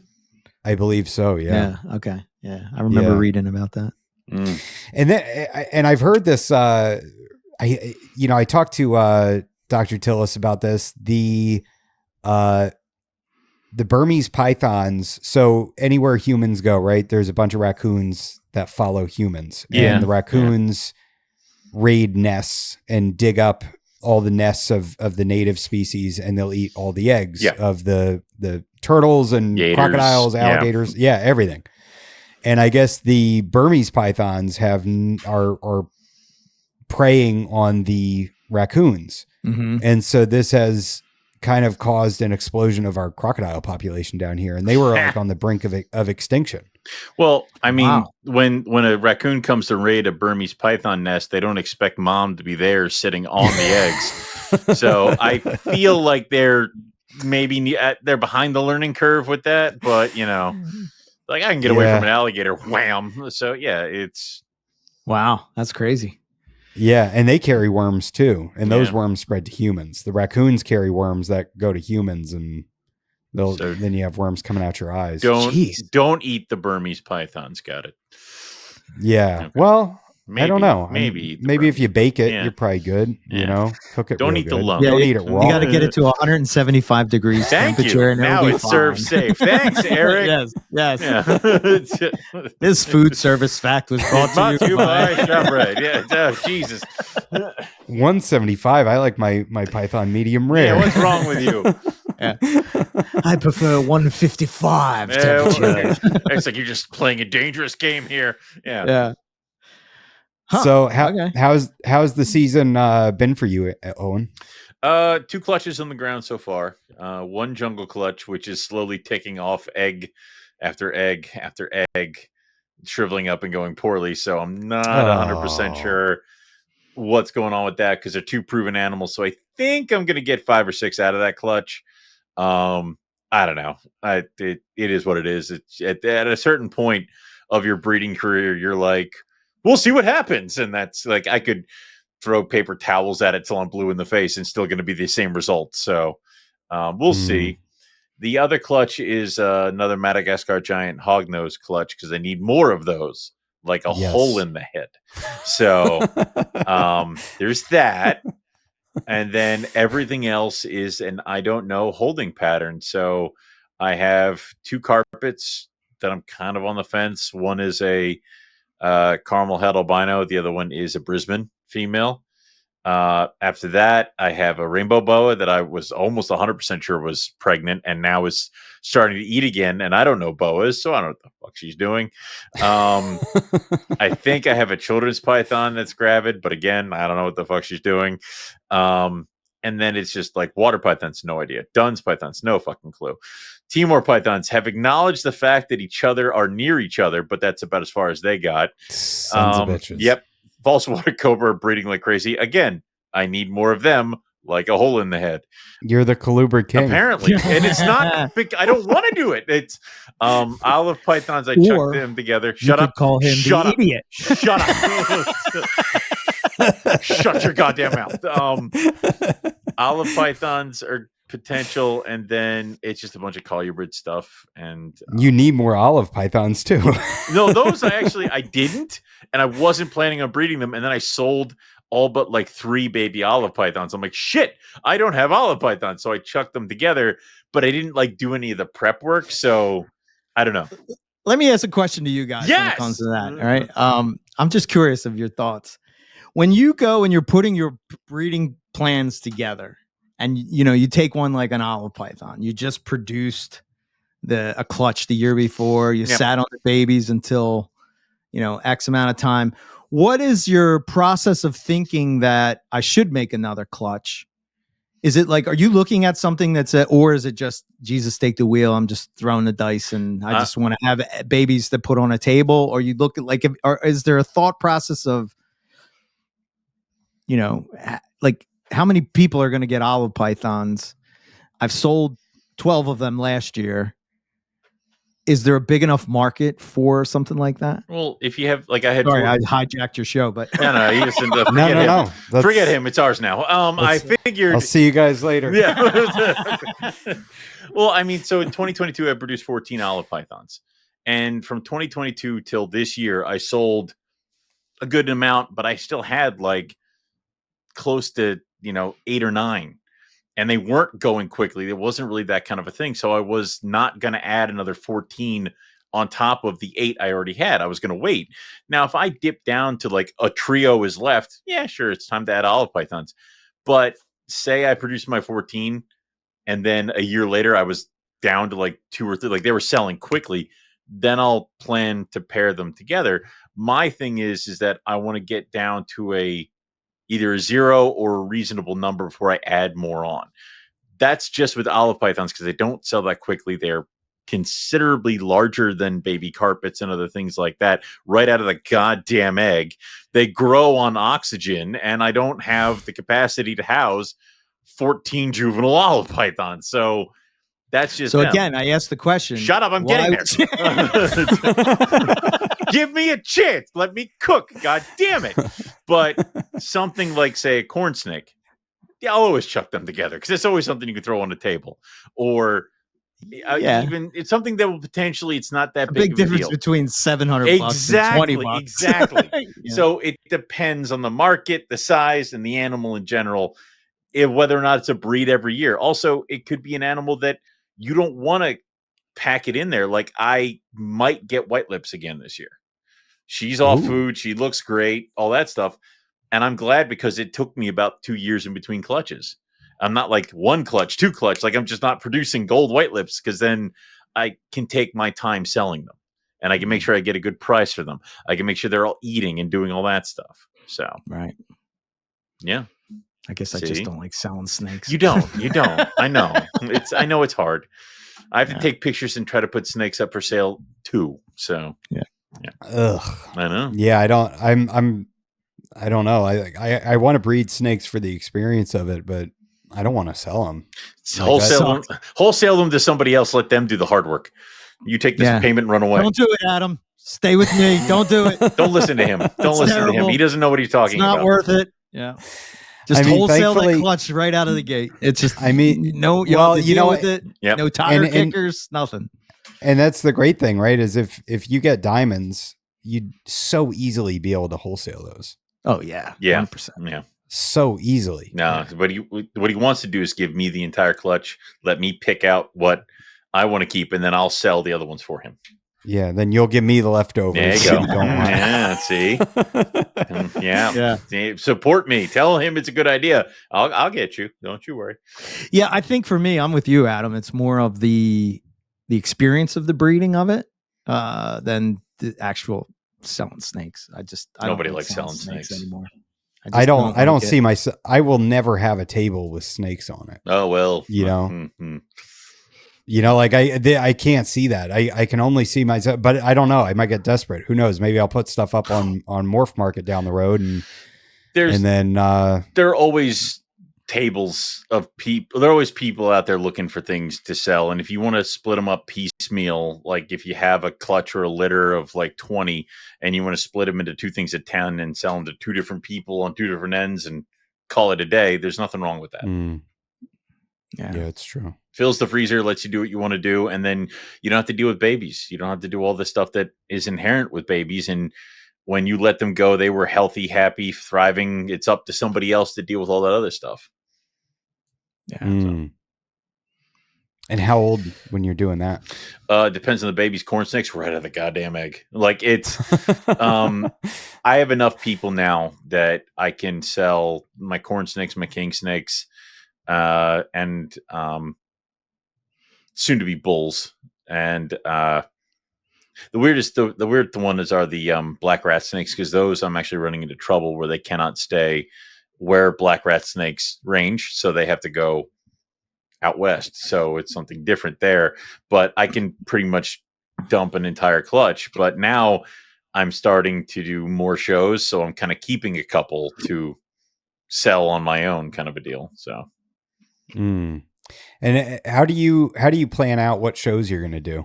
Do you just know? There are ones in my area, and I know which ones are pretty good for me, but also ones that are close, easy to get to. The Morgantown one is like 20 minutes from my house. So like I'm there, I'm done the show at 3:00 and I'm home, unpacked and in the shower by like 4:00. Like it's like, I mean, nice. And that is the best because it's just a no brainer. If I run into an emergency or if I need to have somebody come and pick something up or drop something off, it's accessible. And it doesn't cost that much to do because I live close. I'm not getting a hotel room. Basically the only money I have out at the beginning of the day is the table fee, which is $100. So then it comes down to how do you want to slice that? You know, do I sell 4 corn snakes at $25 each? Cool, I've made table. Or 1 olive python takes table and now is starting to take a chunk out of the rodent bill. So there's another one down the road at Oaks that's a little bit further. and I do that sporadically. I don't do it every show like Hamburg or Morgantown, but it's a good one too. It's just that's the threshold apparently for me is like 20 more minutes. Like that's enough. Yeah. So how are your Argentines doing? I am moving them into larger cages because somebody who looks like me keeps feeding them weaned rats. And when you feed an Argentine a weaned rat, it grows. And then now I have a problem where I have Argentines that are getting awfully big. So I sent my Boyega Cynodon, my dog tooth male, to a friend that had ready to go females and didn't have a male. He was over today and I was like, guess what you're taking? And he's like, what? I'm like, the female. And he's like, I don't have room. I'm like, when's your birthday? He goes, 2 months. I'm like, guess what you're getting for your birthday? So, that's nice. I'll have room to kind of move them out. And then I'm expanding my downstairs. I'm adding a stack of 5-footers for some larger carpets and some scrubbies so that I can move animals that are in 3-footers into 4-footers. And, it's going to be a great shift of like the next couple species, next group of breeders that are raising up. So it's crazy how fast the Argentines grow. Yeah. It's like all of a sudden they hit this. I feel like I had mine on medium mice for quite a while. Mm-hmm. And then I had a friend that got one of the Argentines from the same breeder. Mm-hmm. And he's like, oh, mine are on large mice. And I'm like, oh, I guess I can bump them up, and I bumped them up. And then it was like, this isn't even enough for him, and then it was like right on to rats. And now it's all downhill. Oh, that's the thing is like my wean rats are pretty close to small rats. Like some of like that what I like doing is going through rodent bags. You have the small ones in the bag, and then you also have like on the other end of like they're all technically still a weaned rat, but this is this size and that is that size, and you kind of go through it. Once you get through the bag, now their eating would be comparable to a small rat. So I could probably push mine onto smalls, but I don't want to do it until they get into their new cages, because I know what's going to happen is I'm going to be like, and now you will take a small rat. I guess now you can do a medium. And it's like, and that's, I don't want to do that where they're at. So I kind of want to pace them a little bit, but between them and I have a couple of carpet pythons that are on small weaned rats and need to move up to the next iteration. Just like I have some carpets that are on mediums that are getting ready to actually be producing. And I mean, these are like super caramel jags that I've held back for a couple of years now that we're kind of getting into the next cycle of my projects and stuff. Also, some things are getting the boot. Like I'm going to throw a water python out. They're gone. Oh, really? Yeah. I'm going to get rid of, I have one very large female that has now beaten up 4 to 5 males instead of breeding with them.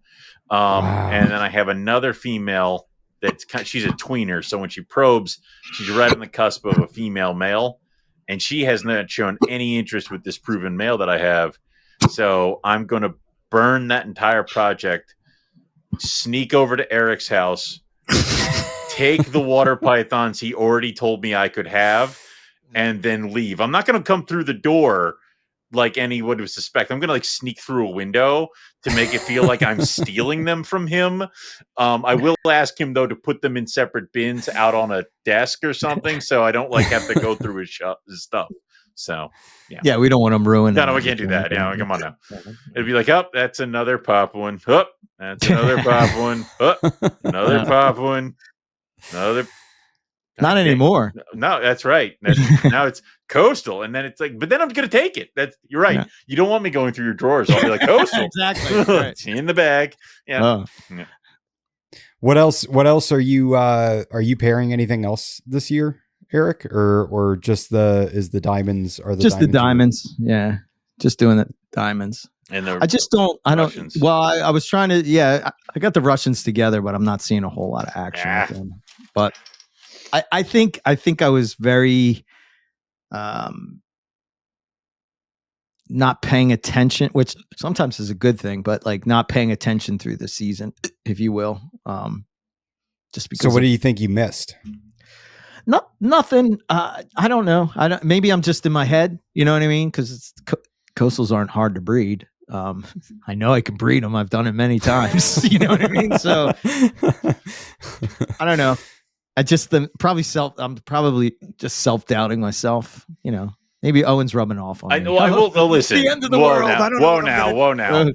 If I haven't done that by now, but Eric, that means you need colubrids and boas then. Hell no. Yes. Been there, done that, tried that. No. Yes. I'm fascinated with boas as of recently, but not in the keeping aspect of it. What's catching your eye?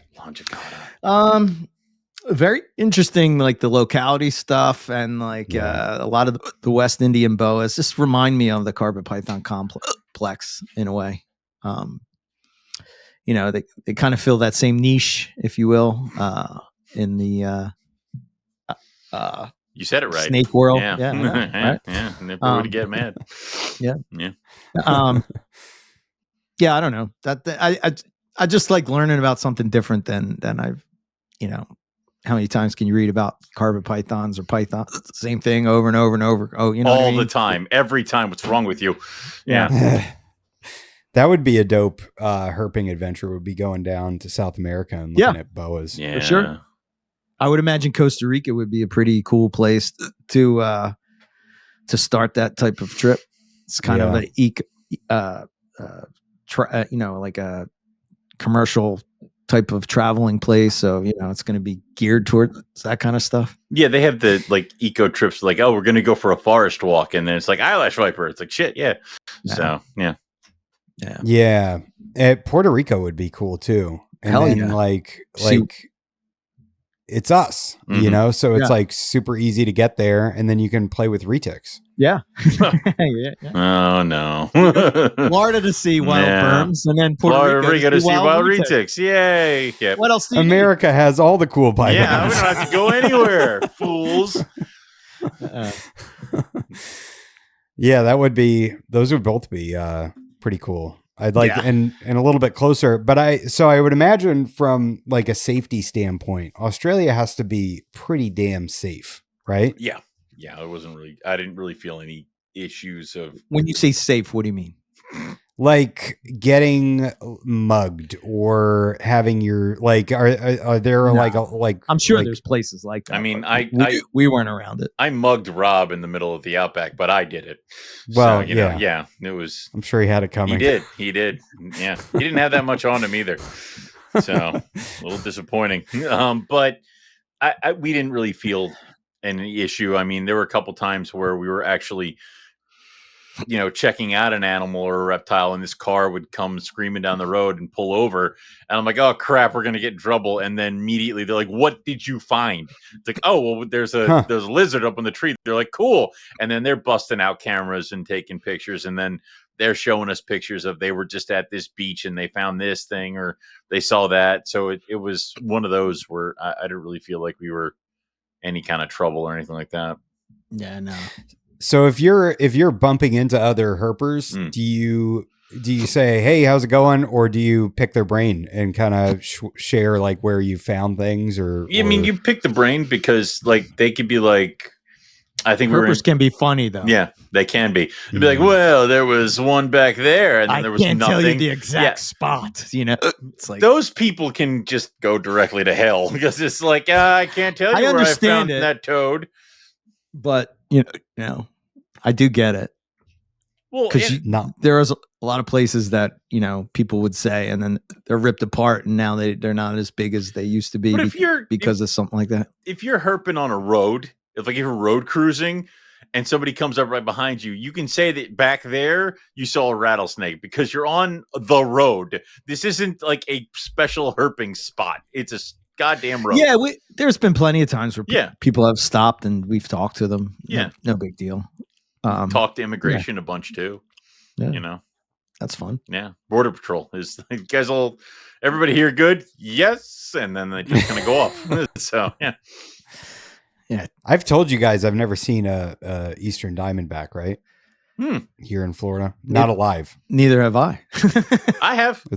I've seen one alive in my house when I was a kid, but oh wow. Yeah. Oh, you mean your dad had an Eastern Diamondback?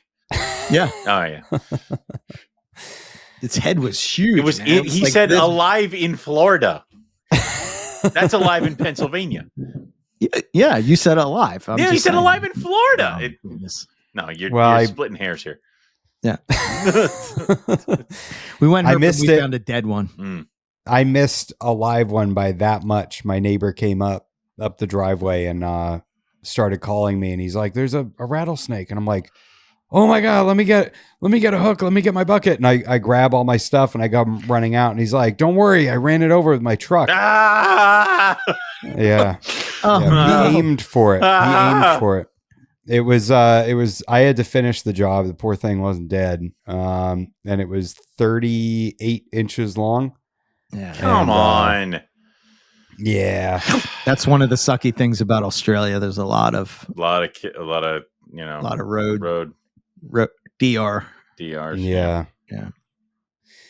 I mean, are they aiming for him? Like my neighbor, drove slow. No, but but they don't stop. So there's a lot of, and also in Texas too, because I think there was the one desert king snake that if we hadn't stopped was going to get taken out by a truck. And then a lot of times they call them like road trains down in Australia. It's like 3 or 4 semis strapped to each other, and then they're actually sometimes even stacked. So it's like 3 or 4 containers. It's pretty insane. Yeah, and they call it a road train because it takes that long to stop. And it's like, there it goes. And if a snake's in the road, they ain't stopping. Like they won't stop for a kangaroo. So wow. Yeah. That's crazy. That doesn't sound safe. Is there a lot of roadkill down in Florida?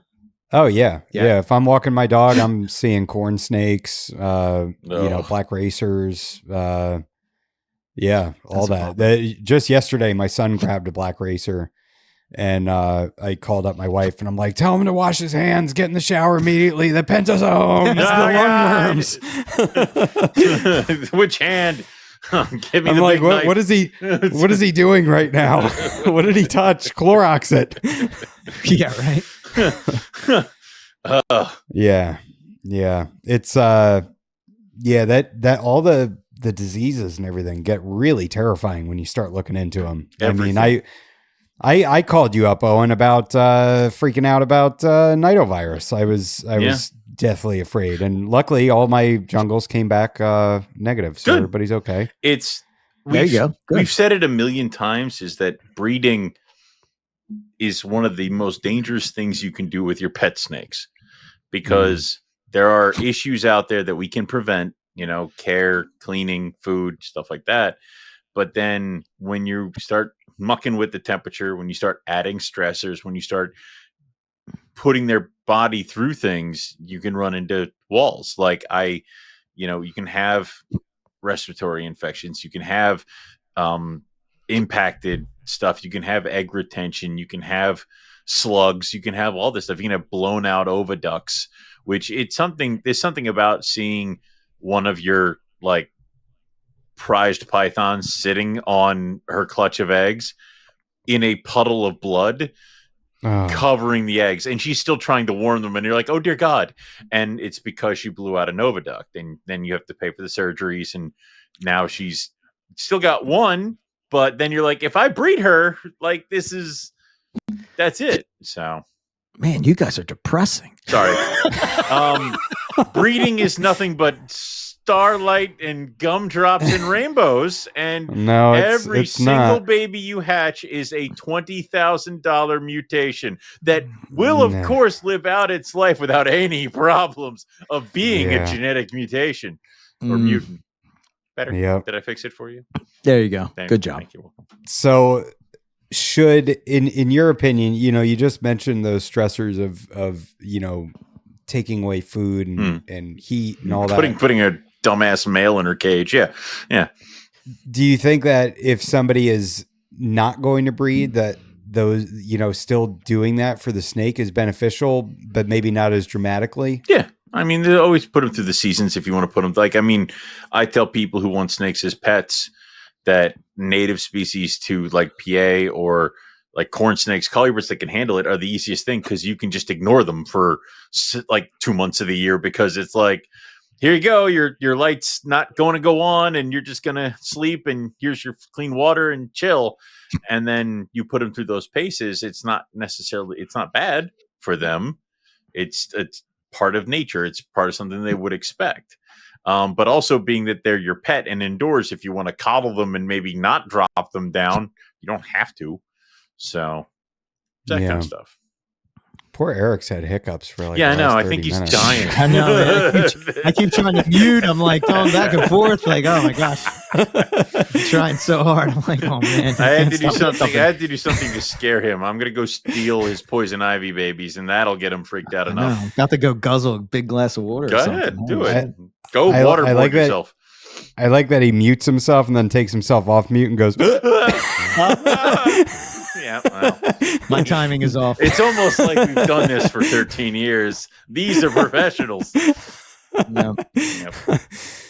So, I mean, that is like the biggest thing that weighs on my mind is having these animals getting attached to, the females. The males I'm not so worried about with stuff going wrong, Yeah. But the females, I'm like, oh my God, what if you get egg bound? What if something goes wrong? Like that's the biggest concern I have. Yeah. Yeah. I think, I don't know. You're going to have risk with anything you do, right? I mean, I don't know. How often does that happen? Egg bound? No, you tell me. Well, well, not that often, but as your scope kind of expands and the pairs you have expands, then also friends like today, a friend of mine he's leaving on vacation, has a Baron's racer that started laying eggs and then just decided that she was good after 5. So she's here because I'm going to keep an eye on her, and we're pretty sure at this point it's a bound and retention situation. So I have not dealt with any bound up eggs in my collection, but now I am dealing with a bound up female from a friend of mine. So it's like, it does happen more often. Yeah, sure it does. Yeah. I'm not saying it don't. No, yeah, no. But I don't know. In all the years I've been breeding, it's only one time that knock on something. Oh, thank you. That's good. Issue. It happens. But what? And it could be just the perspective of people don't share their bad. Oh yeah, yeah. There are bad things that happen to them. So everybody thinks everything is great. Yeah. Really, most people are going through that. I don't know. That seems like is that a nutrition thing? Are they missing something? It's like, I don't know. Snakes. Yeah. Do they go egg bound in the wild? I don't even know. Yeah. To be honest. They do. I mean, watching, so every once in a while I watch like a video of like farmers taking care of herds of like cattle and stuff like that. And they're like, hey, these don't happen in the wild. Everything else is perfect. It goes, they do. These are the ones that are eaten by lions. Like, these are the ones who can't keep up with the herd. Like, that thing. So necessarily, would this be one that would survive having a clutch? Or would she be prey for something else when things start going downhill? Or would she have even bred this close to her last breeding because she bred last year? Maybe that's part of it. Or maybe because this is a new young male, maybe he didn't get all the embryos fertilized, and now we got a problem with the good eggs have been laid, and now everything else after this is a slug, and a slug's a weird shape, and that's why she's bound up. So there's a lot of different stuff. I guess nature is designed to take out the weak, but it seems the reptile hobby seems to breed the weak. You know what I mean? Like we're breeding morphs and broken things, and like pretty, right? It's like brother sister 15 times over. Nothing bad could ever happen from that. I don't know. Yep. And then we wonder why are these snakes broke? I can't figure it out. Like I don't understand. No eyes. I mean, he's flipping upside down when he's going to eat his rat, but it just boggles my mind. But look at the color. Can't we? It's okay if it can't see straight. Yeah. Yeah. Yeah. And it's not that I'm Yeah. against that. It's just like just be real with what it is. You How know what many I I mean? think I think you're anti-breeding snakes, Eric. That's what I'm picking How many? up. I'm gonna say, how many threads can we go down before Adam's like, "This has been a great show. Let's get these idiots out of here." Like, it's Never again with these never two. with these morons. Yeah. It was so much more fun when I was on your show. It must have been the outline. They're so much better. They're so much better alone. Yeah. Well. Yeah. Oh man, that's funny. Well, no, and I'm not anti snake breeding at all. I just like I don't know. It's funny. We've talked about this a lot. Rob is kind of in the same spot. Keith's in the same spot.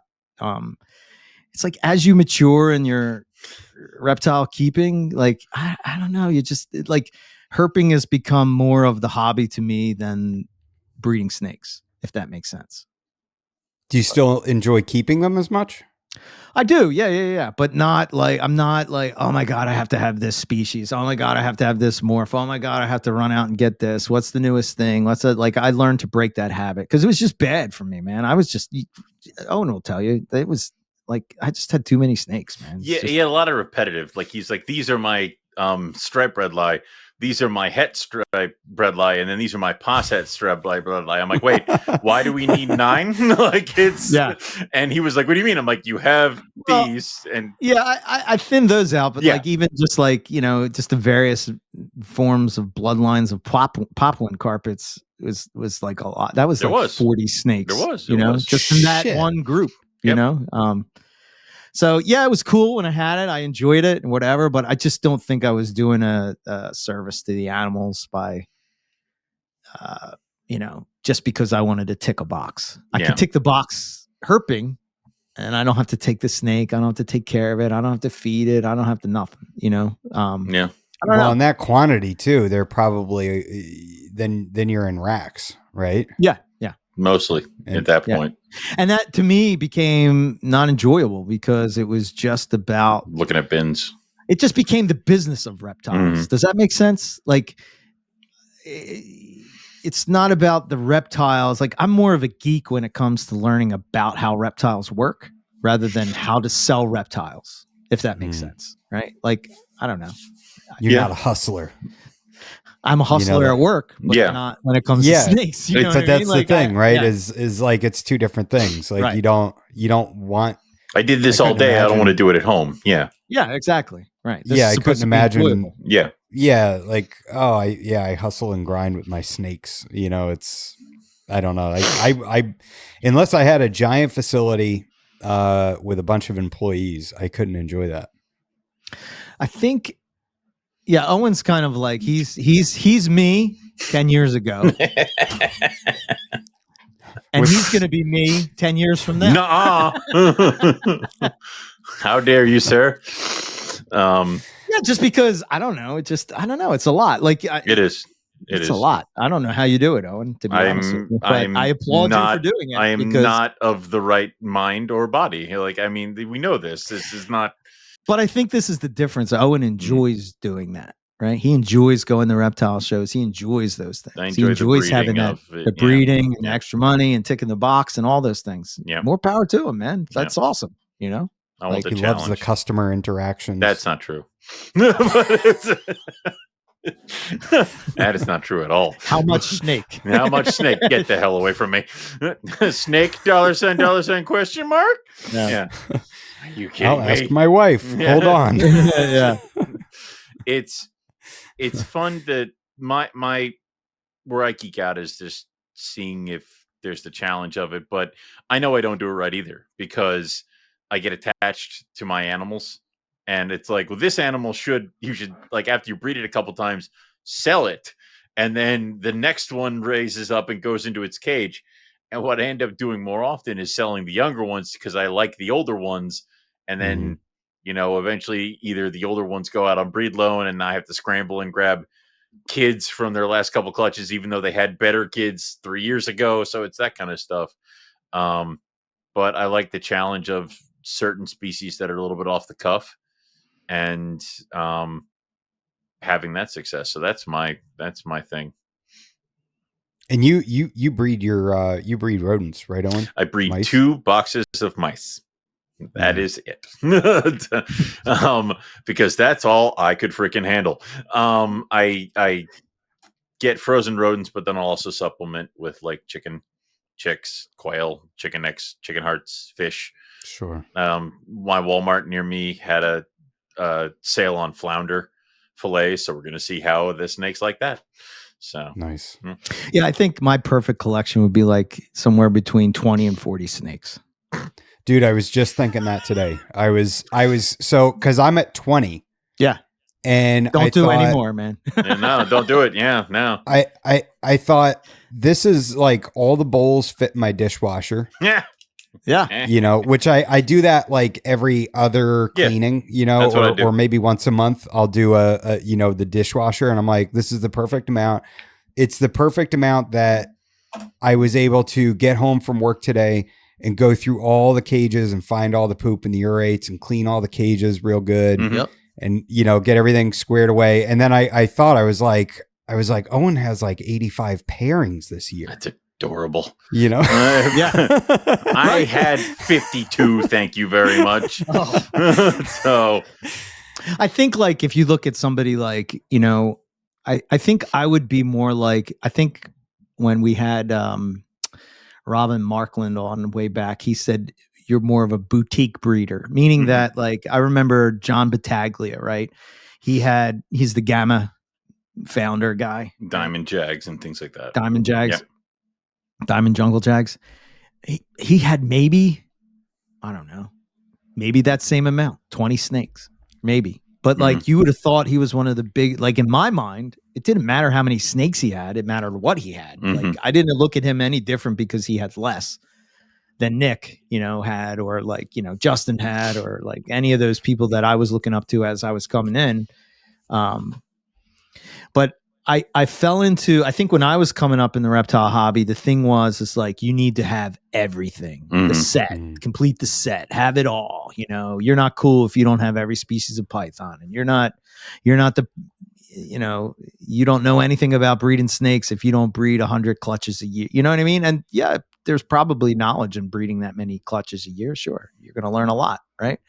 But, you don't have to. And I think the reptile hobby has moved away from that. If I read the room right, I think they've moved away from the whole idea of having to have, you know, like think about it. Back in the day in like 2009, 2006, it was like you're looking at Brian Barczyk with his, I remember watching this thing and he was like, I have 40,000 snakes. And I was like, I would love to have 40,000 snakes, you know, but I would do it. That is so awesome, you know? And like, I don't feel like I should have 40,000 snakes anymore, you know? Yeah. How many snakes do you have right now, Eric? And are you happy with where you're at? Yeah, it's doable. I have some stuff that I'd like to probably thin out, like just have more just pairs of things. I think I have about maybe 60. Okay. Yeah, maybe 60. That's a lot of work. Yeah. Still a lot of work with doing the podcast and working and all Yeah. that stuff, you know what I mean? So, and that's the other thing, like, you know, it hasn't been working out this year for the best, but like, you know, a couple years ago, I made the choice. It was coming to a head of like, do I continue doing NPR and the network and editing the podcast and all that shit, or breed snakes? And I felt that my legacy is more of the podcast than breeding snakes. Oh, yeah. You know what I mean? So to me, it was like, all right, let me focus on this so that I'm paying attention to this. So I don't know. Maybe it's just finding your lane and staying in the lane, you know? I don't know. And let Owen do all the breeding. Yeah. Yeah. What Yeah. I mean, if we're gonna talk breeding, it's not like I can't talk with him about it, and he has all the different experiences. And it's not like I mean, we think we kind of decided a couple of years back that it was one of those, you know, we'll just pass snakes between the two of us, because then it's like, yeah, he's like, here's an Angolan python. I'm like, okay. And then I went out and got a male. And then if they produce, and then all Eric would have to do is be like, I want Angolans. And I'd be like, here you go. Like, I don't care. Like, it's fine. Yeah. So, Yep. I probably, I don't know how many snakes would you say I don't want have to know, given you over dude. the I don't years, want to know, Owen? dude, because there's been a lot. What's weird is that some of them I've like built projects on. And I'm like, Yeah. son of a bitch. Like it's He got me. like the hypo, the jungle jags that you gave me that I ended up building projects on. And I'm like, I never wanted jungle jags. And Yeah. Eric's like, here's a jungle jag and an ocelot. I'm like, I don't. Damn it. Like, and then Yeah. I think for me, it started with the jag thing, man. That was like kind of where I was like, I can't do this anymore, man. I can't do this. Like you do whatever you want to do, but I can't pretend that to me that I feel that this is okay. Like it's just not okay for me. I just can't look at that animal. I think it was I had this albino jag, man. I think I spent like $5,000 on this thing. And I think you had it, Owen, for a while, right? No, I never had Dole, if that's who you're talking about. Yeah. Yeah, I never had him, but we saw him because I remember you showed him to me, and he would just live his life upside down. And he bred and he ate upside and everything. Down. But and it was every like time you looked at him, he was just upside down. I saw more of his chin than the top of his head. And when I was sold the snake, I was told this, and it wasn't like I didn't know it. So I'm not saying that the person duped me or anything, but it's like when I saw that, I was just like, I can't do this no more. Yeah. And that was sort of my exiting away from morphs, because I started to think about like, I guess probably seeing wild snakes too, sort of like, there's something about seeing a snake in its natural environment. You start to see like why they have the colors and patterns that they have, right? It's because you're seeing it and it's like, oh, that blends in like that. Oh, that's why it is that color or whatever. And I guess you just get a different appreciation. I did of that natural pattern and color. That doesn't mean that a jungle jag isn't beautiful. Or if you want to keep it, that you want to keep it. Go ahead. I'm not here to tell you what to do. Just for me personally, I had to move away from that, so I don't know. Yeah, that was, I remember I had a jungle previously in my old collection, and I remember seeing the jags in the books and being like, oh my God, that's like infinitely better. Like it just looks so much cooler. Yeah. And then you find out about, the baggage that goes along with that, and it's like, ugh. Yeah. And most morphs have some type of baggage in my experience. Yep. Unless it's some type of baggage. Unless it's a fun color. After a certain point, most of them, if it's an extreme color, if it's an extreme deviation of the pattern and color, there's something usually wrong with it. Like coastal to jag is an extreme change of pattern and color, and it comes with all that. But like coastal to caramel, a lot of that, as far as you get to extreme stuff, is done through line breeding. So like the first iteration is fugly. So that's not necessarily that big of a deal. Yeah, if I were to do breeding all over again, like I was to start from scratch, I would do more of selective breeding type of things for two reasons. One, Keith has kind of influenced me on this as far as like what he did with blood pythons and Borneos. But the thing that he always said is like, it didn't matter what the hot thing was because nobody had the snakes I had because I selectively bred for whatever that trait would be. Yeah. And I'm the only ones that have these because I did this. And I think of like Michael Pinnell with his coastals. I mean, you know what I mean? It's like, oh, wow. Yeah. You immediately see a coastal carpet like that. And you think, okay. Ish with the reds, right. You can refine it and make it pop. So like Ish is taking reds and kind of just mixing them up, and people are going to go to him because they want that red coastal. Yeah. So he has some crazy looking snakes. Yes, he does. Yeah. Crazy looking. And I see all those people, and they're all like, they have like relatively small collections, and they're enjoying keeping snakes. And I think the larger my collection got, the less I enjoyed keeping snakes. So I'm trying to get it back down so that I can enjoy it again and not be like a headache. Like, oh my God, I got to go clean the snakes today. Oh, I got to feed the snakes today. That kind of thing. Yeah. I mean, sometimes I think that just because, I've got a 7 and a 9-year-old, and I've got, a full-time job that I work overtime with. And then there's the podcast, and then, and it's, and then it's like, oh shit, I have to do all these water bowls today, and I have to feed everybody, know, and it's, it becomes this, it can become a chore, and I don't know how people do it with more than 20. I feel like 20 is probably, talking to Tony Hurt, he said 8 was like his number. Where once he went beyond 8, then it's like it does become a thing. Yeah. You know, where taking care of a snake is super easy. And then once you hit 8, then it's like, okay, now it's more water bowls, it's more feeders, it's more storage for the feeders, it's Right. you know, everything. Yeah, it's more. Shit, just the price of the feeders alone would make you want to cut your collection. Yeah, You know what I mean? Like, yeah, wow. yep. Yeah, how do you do it, Owen? So I've gotten to a point now. He has an OnlyFans. I do. I sell a lot of feet pictures. It's gotten me so far. Yeah. Nipper's very happy and generous. What? He's your only fan. Only guy. And he's the only one. Keeps buying them. Mate, Weirdo. your feet are the most amazing feet I've ever seen in my life. When he listens to this, he's going to be quite upset with us. But that's no, he's going to say you have cute feet. Or he's going to say that he likes my feet. He'll make it awkward. Yeah, he will make it weirder. Yeah. Mate, I would never touch I would never touch feet, it. but Yours are the only one for me. Yeah. Anyway. Walk up and down my back. Yeah. Pay extra for that. Don't you let him cheap out That's on right. you. I've gotten to a point where the collection has grown with, first off, you know, what I can handle. And we've gotten to a point where I'm able to, they're able to pay for themselves. So they pay, sales of snakes pay for rodents.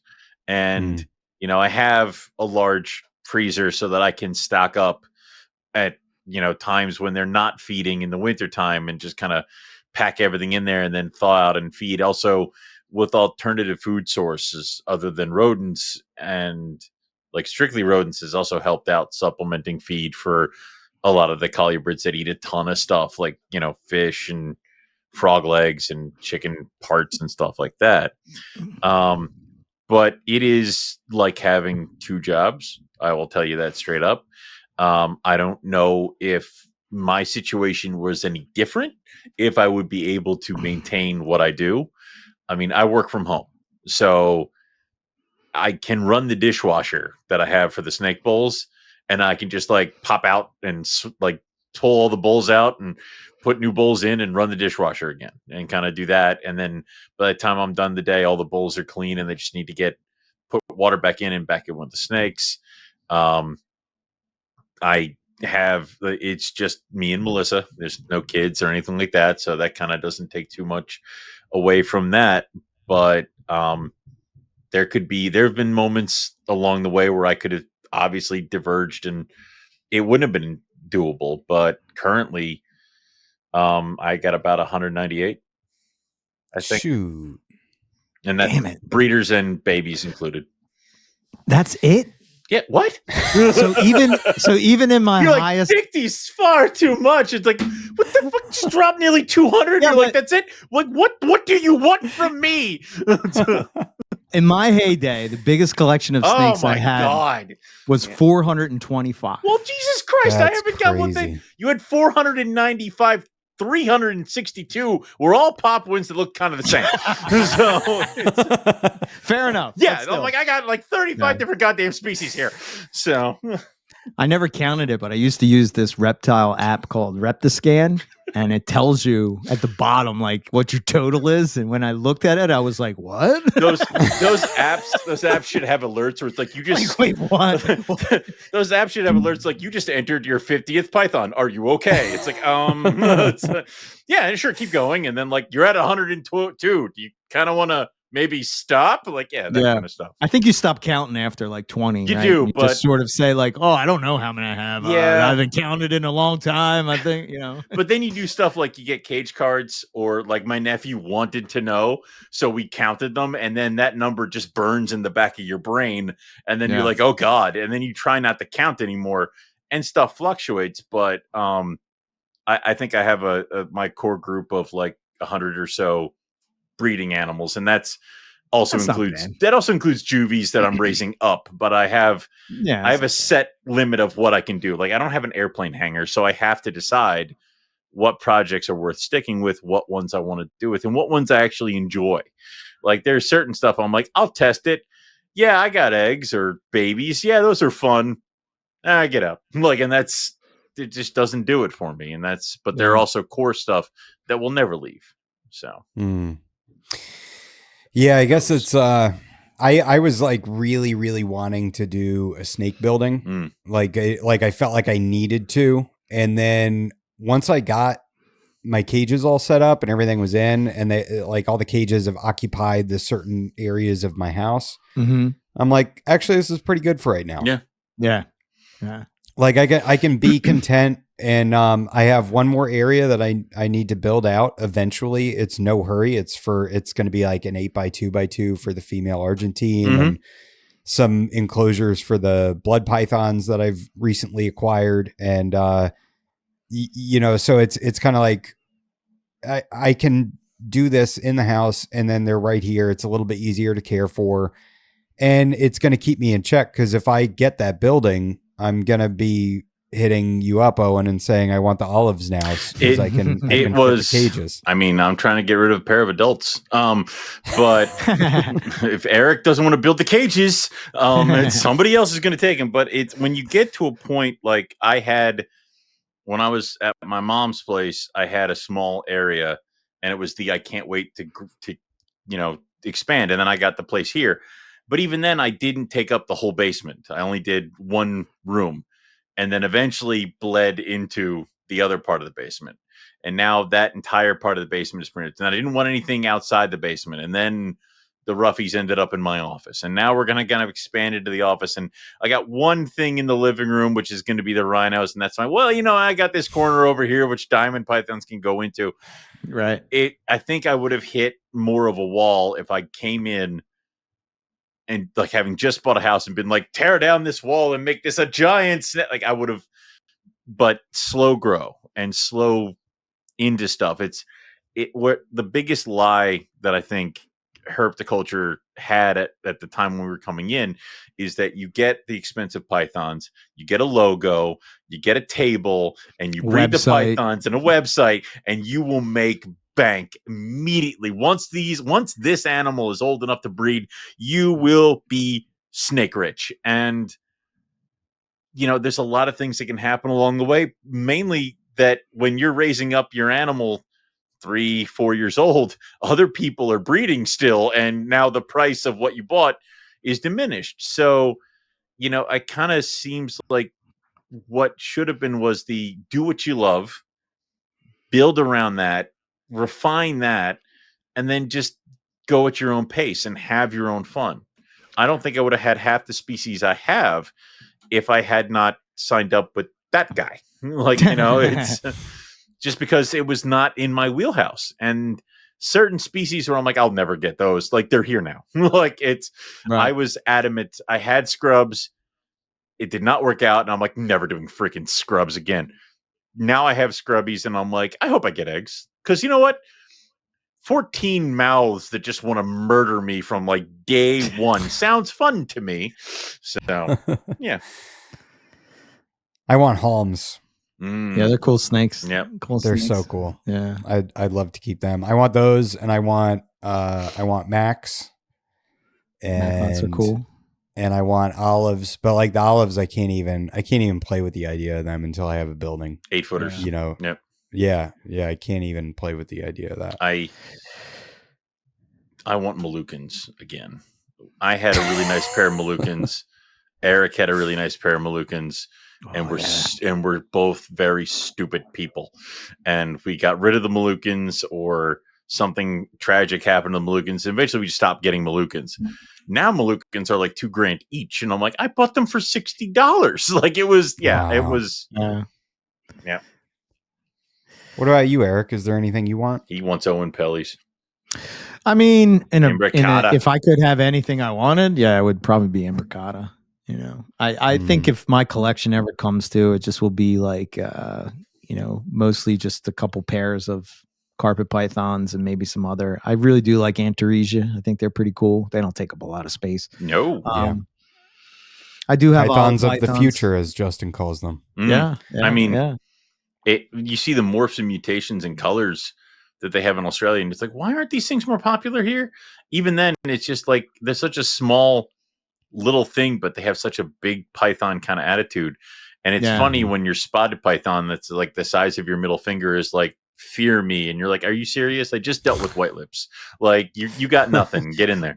So I've learned to, so like one of the things that I didn't like of how my brain worked, and this worked with not just reptiles but with pretty much everything, is like if I wanted something, I got it before I even thought about it. So like for me, I have this thing, like I wait a week, and if I still want it after a week, then I get it. Because I'm just spending money because I'm trying to get that dopamine hit of like I bought something. So what I did was I just started buying reptile books instead of reptiles. That helps. That helps a lot. It really does. If you have the scratch to get a box, yep. Yeah. Mm-hmm. Yeah. Hence all the books behind and it. that can get that can get expensive and bad too. But like so it's fun when I go to a reptile show because there's guys there. Every once in a while, they're nearing the end of their reptile career. So they're selling cages, they're selling stuff. And then there are a couple that are there just selling books. And it's like $50 for like Pythons of the World Volume 1. And I'm like, well, hello, and I'll take this. And all this other stuff. And it seems like every single, I think the last like 3 or 4 Hamburgs, I walked away with like Mark O'Shea's book, Pythons of the World Volume 1 and Volume 2, and all this other stuff. And I'm like, I'm the only guy who freaking cares. Like I set up and I run over to this guy's table and other people are walking around and I'm the only one who's grabbing stuff. Nobody else. Most underappreciated reptile table in the whole reptile show is the book and table. I'll tell you straight up that those are the ones. If I buy a python, by the time it's old enough, it's depreciated. If I buy a book, in the next 10 years, it's like $100 more. There's this Australian gecko book. It's a book about geckos. It's keeping breeding geckos or something. It's like $850 that you can sell it for. Yeah. I bought it for like $40. The complete carpet python, the second they stopped printing it, it went from like $80 to like $180. I'm like, well, shit. I have 2 of those. So Owen's right. It does go up, and depending on the book, but as soon as it's out of print, you can't get it, and people want it because people want it because you always want to add to your snake library for. I mean, obviously the reading and knowledge. Even though there are scans of these books out there you can read, people want it because it's almost like the same mentality of getting that snake. It's something to hold. Yeah. Yep. I just got what is it? So Many Snakes. So Little Time. Shine. Yeah, it's back. Yeah, that's a good one. Yeah. I just got that, and that's been a very entertaining read so far. I got the Snakes Without Borders. That's his new one. It's right here on my desk. Oh my goodness! Oh, it's over there. I put it over there. It was on my desk, but see, that's how in sync we are. Get that one too. Yeah.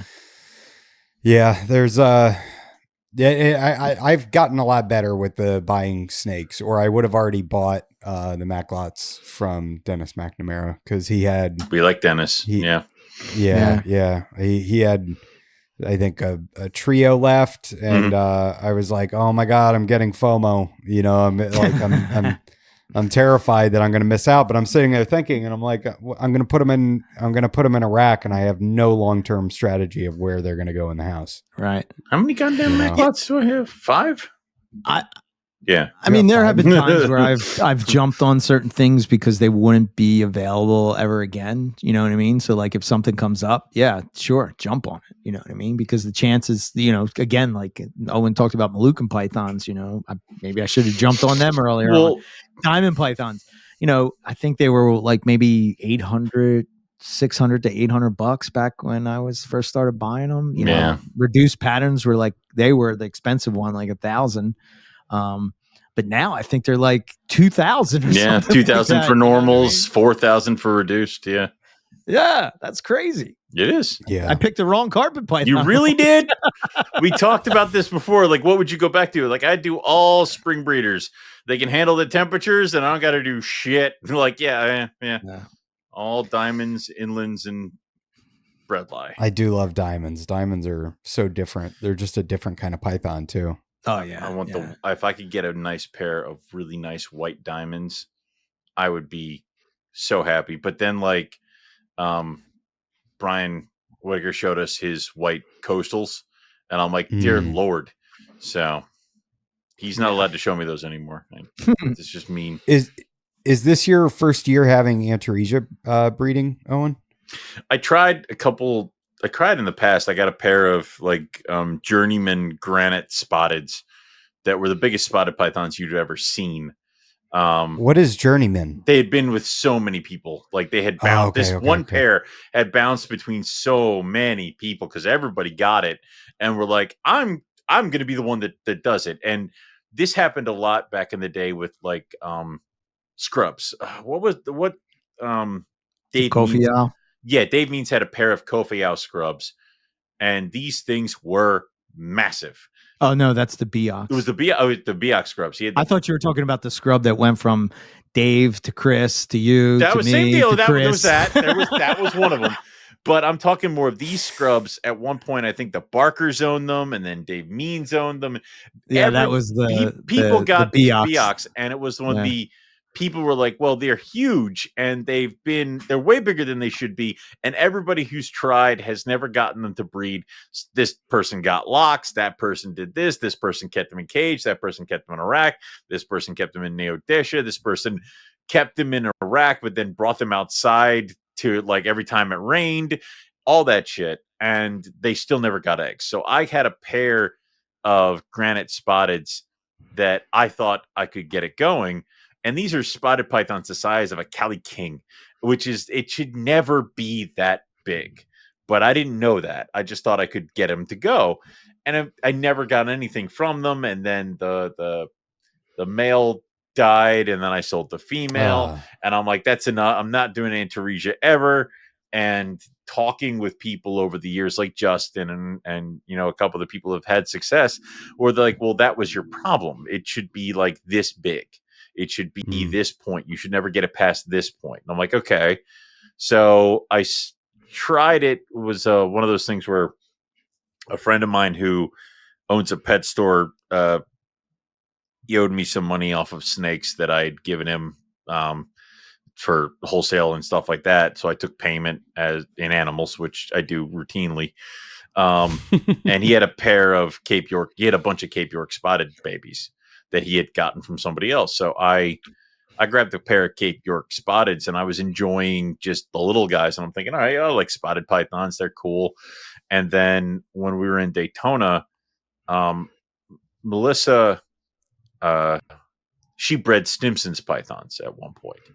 And she'd always wanted to get back into Stimmies, spotteds, Antaresia, stuff like that. So I always kept telling her I'd get her a pair of Stimsons whenever they popped up. And then I kept not doing it. So when we were in Daytona last year, there was somebody selling like a pair of ready to breed children's pythons. And I'm like, price is good. I just bought a $600 carpet python. Might as well. So then I grabbed the children's, and they're feisty little buggers. You know, they're fun little pythons. So that's awesome. That'll be fun to check off if I get babies. I'm at a trio now of spotteds, and I'm looking forward to putting them together. I'm you know, it'll be a while, but I think my female is a 23. Okay. So, yeah, one of my females is a 23. So, I still could get some this year. I think the female, I keep mixing up who's who. Like they both spotteds look drastically different. One is lighter color, one's kind of darker, but I keep forgetting which one is the male and which one is the female out of the two of them. But the one does look like they're kind of holding on to something, whether they ovulated or not, or whether they're gravid or not. So, we'll see. If I feel like if I try to ultrasound them, it's going to be like the whole probe is going to take up their entire body, and I'm not going to have any answers. So, but we'll see. Yeah, it's. I feel like that they'll be like a good first snake, you know, to put together. Yeah, I got rid of my ball pythons. Okay, so, I feel like Antaresia are either really good to people or they like ruin people. Like if you get I think it's, what is it? Is it the pygmies or like the What, the ones that bite you all the time? Not that, but like the ones where it's like, no, I want the frog, and it's like, God damn it, you need to live outside the frog or something like that. It's Pygmies they're just so small. Yeah. They're so tiny for a python. Yeah. Like, holy shit, are they tiny? They can live inside an olive python egg for a good amount of time. For sure. Yeah. Yeah. You said as a hide. I like I like the Stimsons the best. Mhm. I got a pair of wheat belts and a pair of broom, I think is the localities. That'd be cool. I mean, so they're pretty cool. I can't keep doing that thing where I'm like, I got this, and now clearly what I need is every single other species. Like, I can't do the liasis bullshit that I did with like Antaretia. Like, I'm good with the children's and the spotteds. I don't need anthills. Right. Pygmies. Yeah. Like, I'm good. That's what I'm saying. Yeah. Like, I used to try to say that to people on the show all the time. It's like the reptile hobby would be much better if people just did what they love to do, because you'd be excited about doing it. And I find that, like, I don't know if it's the case anymore, but like when the morph game was hot and heavy, it was sort of like, I got the vibe that a lot of people, even Owen, you remember at that show, that guy that told you, like, Yes. what do you love? And, don't ever breed them. You're never going to be able to sell anything. And it's just like, I'd set up carpet pythons. I don't like. Right, exactly. I'd set up my carpet pythons, and they were just fresh baby coastals. They were gray. And this was like my first show, and I wasn't selling anything. And the guy next to me was selling bearded dragons. And he's like, what do you like? You love these things? I'm like, yeah, I like carpet pythons. They're great. He goes, you know what I love? Amazon tree boas and emerald tree boas, but there's no money in it. So I sell bearded dragons. I'm like, okay. And then it just becomes a job. Right. I mean, I mean, I guess you're breeding reptiles is better than, I don't know. Well, 2 years later, I was buying the guy's racks out of his basement because he contacted a friend of mine because he was selling his racks, and I drove over there and I recognized the dude. He had no idea who I was, but then I kept thinking about that, is that if he had devoted himself to Amazon tree boas and emerald tree boas and had success, people would have kicked down his door to get at some good colored Amazon tree boas and emerald tree boas, because people love those things. So I don't get it.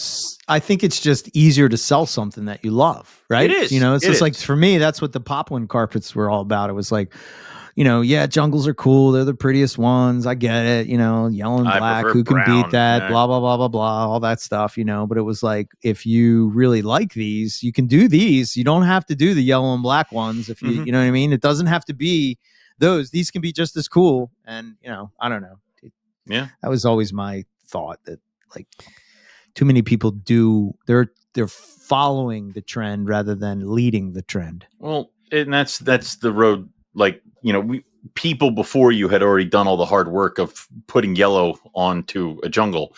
So it's much easier just to chuck those together and get more yellow or more black or this yellow or this black, as opposed to a Popwin. Like, all right, this stays between the two of us or the three of us. Adam, you can come too. Thanks. You're welcome. Looking at my het granite Popwins, the colors you see out of them now that they're about 2 or 3 years old is insane compared to any other carpet. It is nuts. Oranges, purples, tans, the color off of the head compared to the rest of the body. The female is absolutely stunning. I have completely broken you. I know.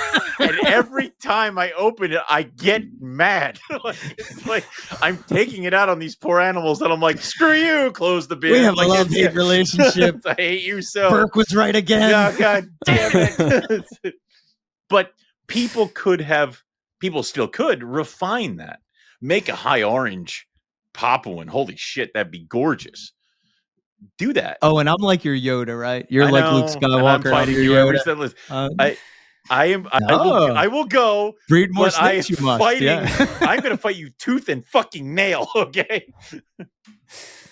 I have to say, the whole morph thing, I've totally sworn off on. I don't want any kind of morph of anything, because it's that is my slippery slope. Yep. Whereas if I get one morph, I'm going to want more. And that's what happened with the short-tail pythons. I wanted one so bad, but I couldn't decide on the morph that I wanted, because there's so much cool stuff out there. Yes.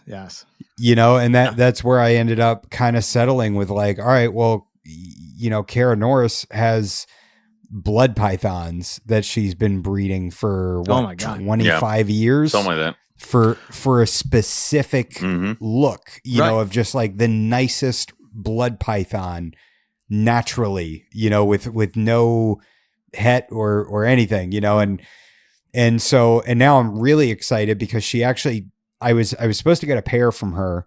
I got one from Tim Bailey, right? And this female I got from Tim Bailey has banding on the lower 1/3 of its body. And it's the coolest thing ever that it has these bands, these perfect bands. And I was supposed to get a pair from her, and she talked me out of the male. She's like, this male is, he's a little spicy, which I wasn't super crazy about. Right. But he looked incredible. But she's like, hey, I'm going to be doing a pairing this year, and this pairing throws out banding. So why don't I'll send you your female, and we'll see what happens with this, if we can get you a male with bands, so that kind of gives me vision of what it's super specific. It's not a morph, and it makes it so, okay, maybe I can try to work on banded blood pythons. Those kind of projects I found would be more fun because that's what I was talking about earlier. Yeah. I mean, doing like a selective breeding thing. It's the same thing kind of with caramels. Like you breed a caramel to caramel, and then you get caramels and super caramels, and you can kind of pick out your ones and the looks and the way you want to go. And that's why some pythons are so variable. You could slice out like 3 or 4 different projects if you really want to.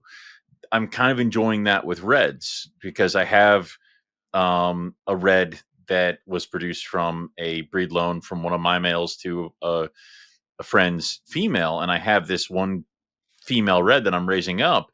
And I'm enjoying looking at her and thinking about what the next step is going to be with her. What male am I going to pair to? What am I going to do with that? How am I going to spin that? Where does she go? Where do her offspring go with the animals that I already have, and what might come up in the future? So that's the fun part of it for me. Not necessarily like, add on top that one of the males is a tiger. Cool. But it doesn't have to be. And who's to say that pairing isn't going to have a female that has no stripe, no tiger, but still looks insane? Yeah, that kind of stuff. And that's what I love so much about the Argentines too. I love they're so cool. And I have a trio right now, and I am definitely going to add a male. I think I'm going to just have 2.2.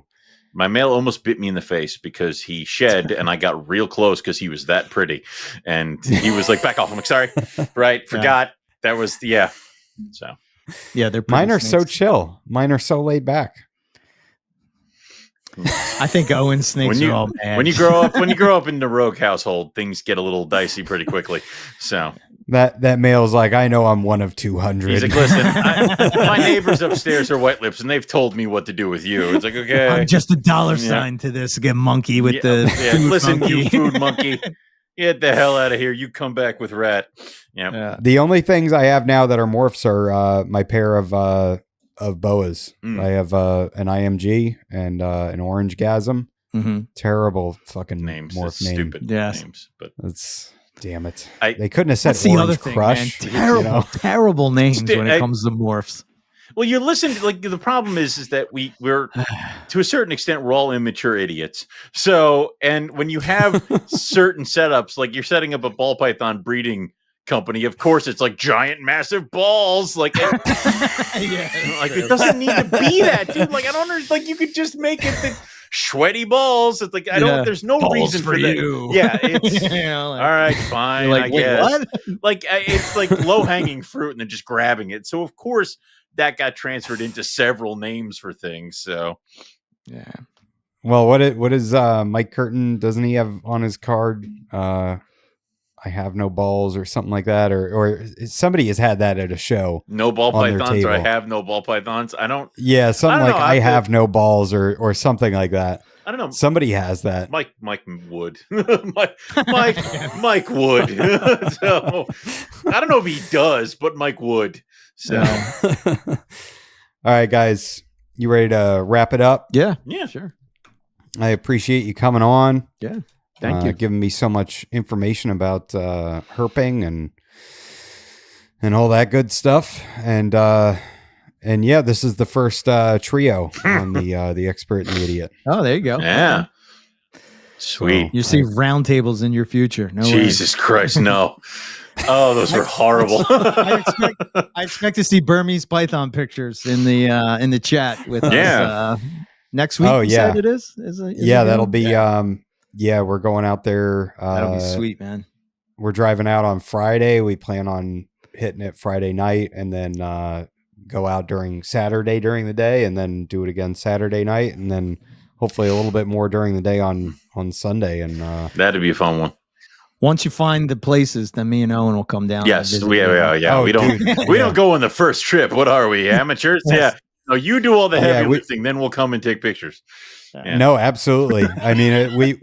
I mean, Glenn and I, we even talked about how we want to do this again, like during hatching season, you know, when That's so cool. KJ has said that is the fun time is to go down there. Cause then it's just like scooping up baby ball python, baby berms. And I'm like, please don't let that be true. And he's shown me pictures. Like Wow. That's cool. Yeah. I mean, it's cool and not cool, but exactly. It's awesome. Wait. Ruined environment. Yeah. Damn it.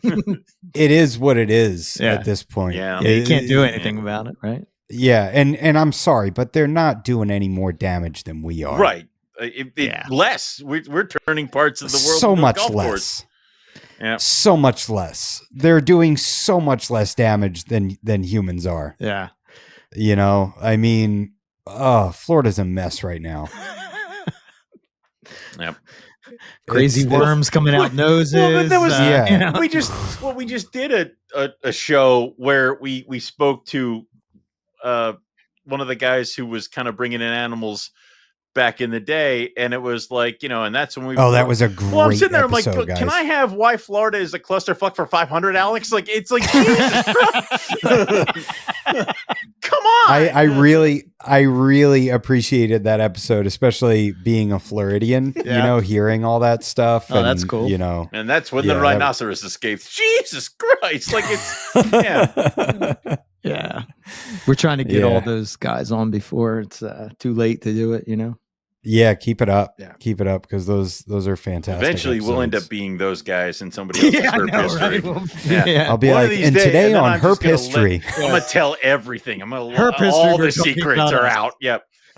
We've now gotten to the 2009 era of burn reptiles. all the bridges. Yep. Cool. All right, guys. I appreciate you. Yeah. Thank you. Catch you soon.